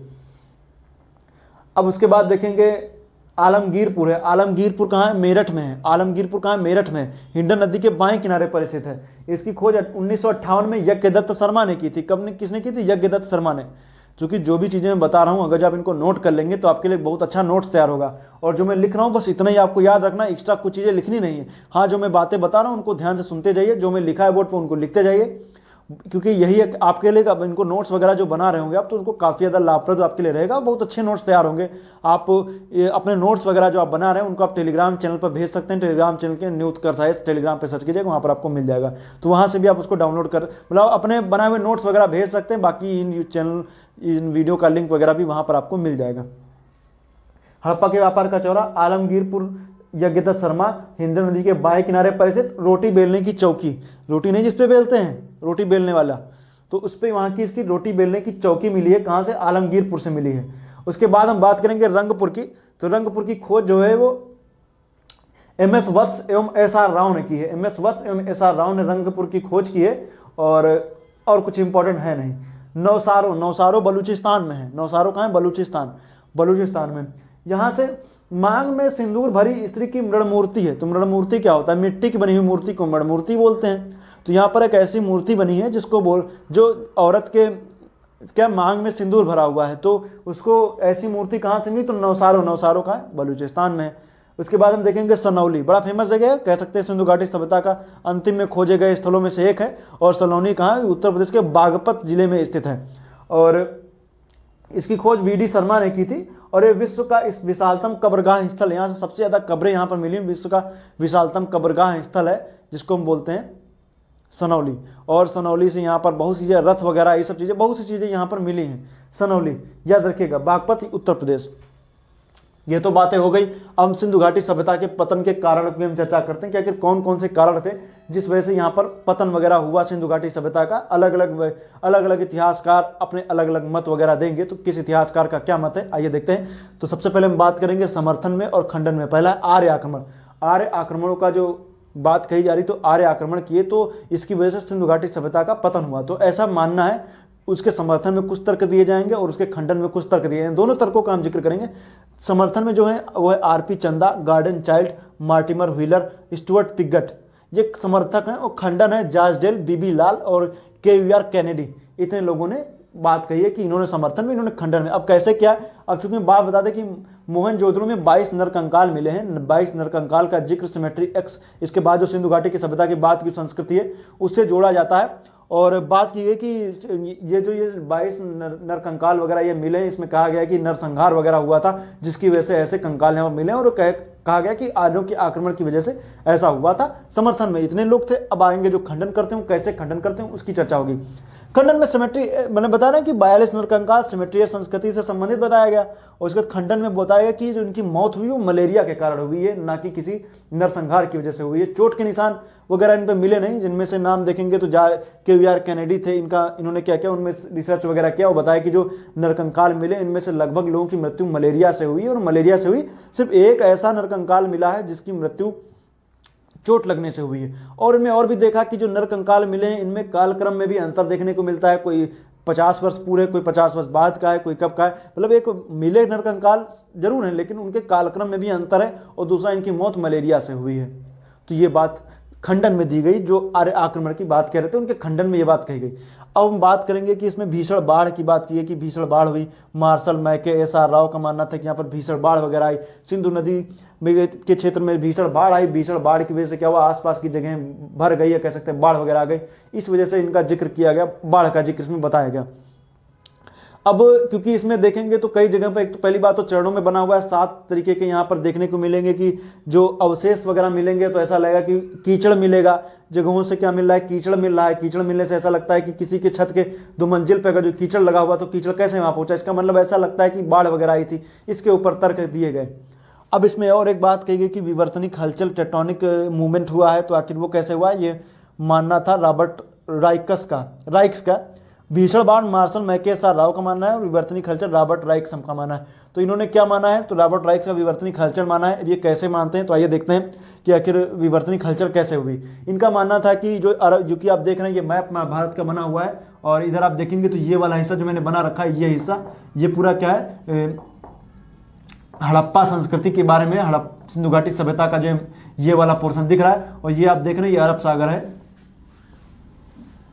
इसमें मानना यह था कि अरब सागर में विवर्तनिक हलचल हुई। विवर्तनिक हलचल की वजह से जो सिंधु नदी का मुहाना, जो कराची के पास में सिंधु नदी का मुहाना है, ये बंद हो गया। विवर्तनिक हलचल की वजह से सिंधु घाटी का मुहाना जो था, सिंधु नदी का मुहाना जो था वो बंद हो गया। और सिंधु नदी का जब मुहाना बंद हो गया तो मुहाना बंद होने की वजह से ये सिंधु नदी जब मुहाने से बह नहीं पाएगी तो इस वजह से आसपास के क्षेत्रों में पीछे ये एक जलाशय के रूप में बन गया। और ये आसपास का क्षेत्र पूरा जलाशय की तरह भर गया। और इसकी वजह से क्या हुआ, ये सिंधु घाटी सभ्यता का पतन हो गया। एक तो बात ये कही गई। अब सूखे की भी बात की गई, तो अभी देखते हैं सूखे का चौथे नंबर पे जो आता है, नदियों का मार्ग परिवर्तन। ये माधव स्वरूप वत्स और जॉर्ज डेल्स, इन 2 लोगों का मानना था कि ये नदियों के मार्ग परिवर्तन की वजह से ऐसा हुआ है। तो नदियों का मार्ग परिवर्तन कैसे हुआ उसकी बात हम करेंगे। क्योंकि आप जान रहे हैं कि जो ये नदी आप देख रहे हैं, ये नदी है सिंधु नदी। और जो आप ये नदी देख रहे हैं ये है घग्गर हाकरा नदी, मतलब सरस्वती नदी। और ये नदी जो आप देख रहे हैं ये गंगा नदी। गंगा की सहायक नदी आप देख रहे हैं ये है यमुना नदी। और जो सिंधु नदी की सहायक नदियां आप देखेंगे तो झेलम है, चिनाब है, रावी है। मतलब इस तरह एक साथ नहीं मिलती लेकिन बता रहे हैं, झेलम है, चिनाब है, रावी है, व्यास और सतलज है। इतनी नदियां जो है आगे चल करके पंचनद के रूप में यहाँ मिलती हैं। और लेकिन इतिहासकारों का मानना है कि जो ये नदी थी, मतलब वैज्ञानिकों का भी यही मानना है कि जो सरस्वती नदी थी इसमें पहले जो थी सतलज नदी और यमुना नदी, ये इस नदी में मिलती थी, सिंधु नदी में नहीं मिलती थी। ये नदियां सतलज नदी और सतलज की सहायक व्यास जानी रहे, तो ये सतलज नदी हो गई। और जो यमुना नदी है वो इधर ना जा करके वो पहले इसमें मिलती थी, इस तरीके से जाती थी। ये नदी मिल करके यहाँ जाती थी। लेकिन ऐसा हुई, भूगर्भिक हलचल वगैरह हुई और ऐसा हुआ कि नदियों का भूकंप वगैरह आया, नदियों का मार्ग वगैरह चेंज हो गया। और जो सिंधु नदी थी, सिंधु नदी की सहायक नदी बन गई सतलज नदी। और जो यमुना नदी थी उसने अपना मार्ग बदल दिया और वो बन गई, किधर चली गई, गंगा नदी की सहायक नदी बन गई। तो यमुना नदी चली गई, गंगा की सहायक नदी बन गई, और जो सतलज नदी थी वो सिंधु की सहायक नदी बन गई, जिसकी वजह से क्या हो गया कि ये जो घग्गर और हाकरा घाटी थी, मतलब वो नदी थी सरस्वती नदी, वो विलुप्त हो गई। विलुप्त होने की वजह से इस वाले क्षेत्र में पूरा बाढ़ आ गया, और क्योंकि बहुत से क्षेत्र यहाँ पर जो थे इस नदी किनारे थे, इन क्षेत्रों में धीरे धीरे पतन होता गया, क्योंकि बाढ़ आ पानी की, क्योंकि आप जान रहे हैं कि कोई भी सभ्यता पनपने के लिए पानी की बहुत महत्वपूर्ण भूमिका होती है, इसलिए विश्व की प्रमुख सभ्यताएं नदियों के किनारे ही विकसित हुई हैं।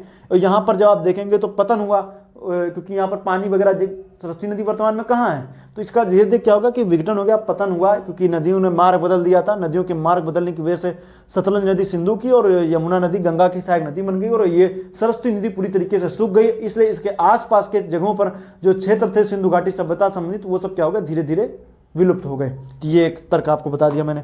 दूसरा, प्राकृतिक संसाधनों का दोहन। इसका जो कह सकते हैं समर्थक हैं फेयर सर्विस में बीके थापर हैं।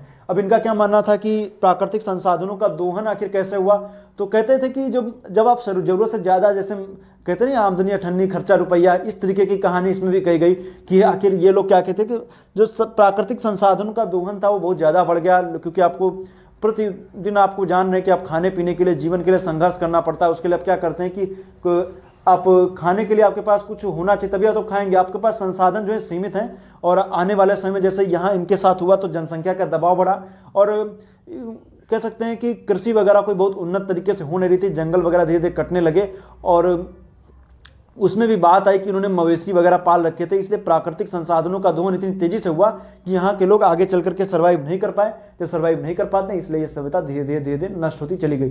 तो कह सकते थे इनको अपने भी खाना था और मवेशी भी खूब पाल रखे थे, इस वजह से दोनों के बीच में सामंजस्य नहीं स्थापित हो पाया। और कह सकते हैं कि उनको खाने के लिए, कह सकते हैं ना, जो कहते हैं कहावत है कि भूखे मरने लगे, तो वही कहानी इनके साथ भी हुई। और कह सकते हैं भूखे मरने लगे, यहाँ से प्रस्थापित होकर के कहीं और चले गए, ये बातें यहाँ पर आती हैं, और इस वजह से ये हुआ। और कई सारे इतिहासकारों का मानना है कि यहाँ पर, इतिहासकार मानते हैं कि यहाँ पर बाढ़ आई, बाढ़ के साथ साथ, और यहाँ बोला गया कि बिजली गिरी, कहते हैं ये बिजली गिरने की बात कही गई, गाज गिरने की बात कही गई, मतलब बिजली गिरी, उसकी वजह से यहाँ पर बाढ़ वगैरह आई होगी, और कई सारे बिजली गिरने से भी लोग यहाँ पे मरे होंगे। तो इस वजह से कहानियाँ इसमें और भी कही गई, और कहा गया कि विदेशी जो व्यापार हो रहा था, विदेशी व्यापार में भी कह सकते हैं कि उनके संबंध अच्छे नहीं रहे, इस वजह से भी ये सभ्यता धीरे धीरे नष्ट होती चली गई। क्योंकि लाजवर्त वगैरह जो आ रहा था मेसोपोटामिया से, उसमें कह सकते हैं उनके संबंध मधुर ना होने की वजह से वो बंद कर दिया, धीरे धीरे सभ्यता धीरे धीरे नष्ट होने लगी।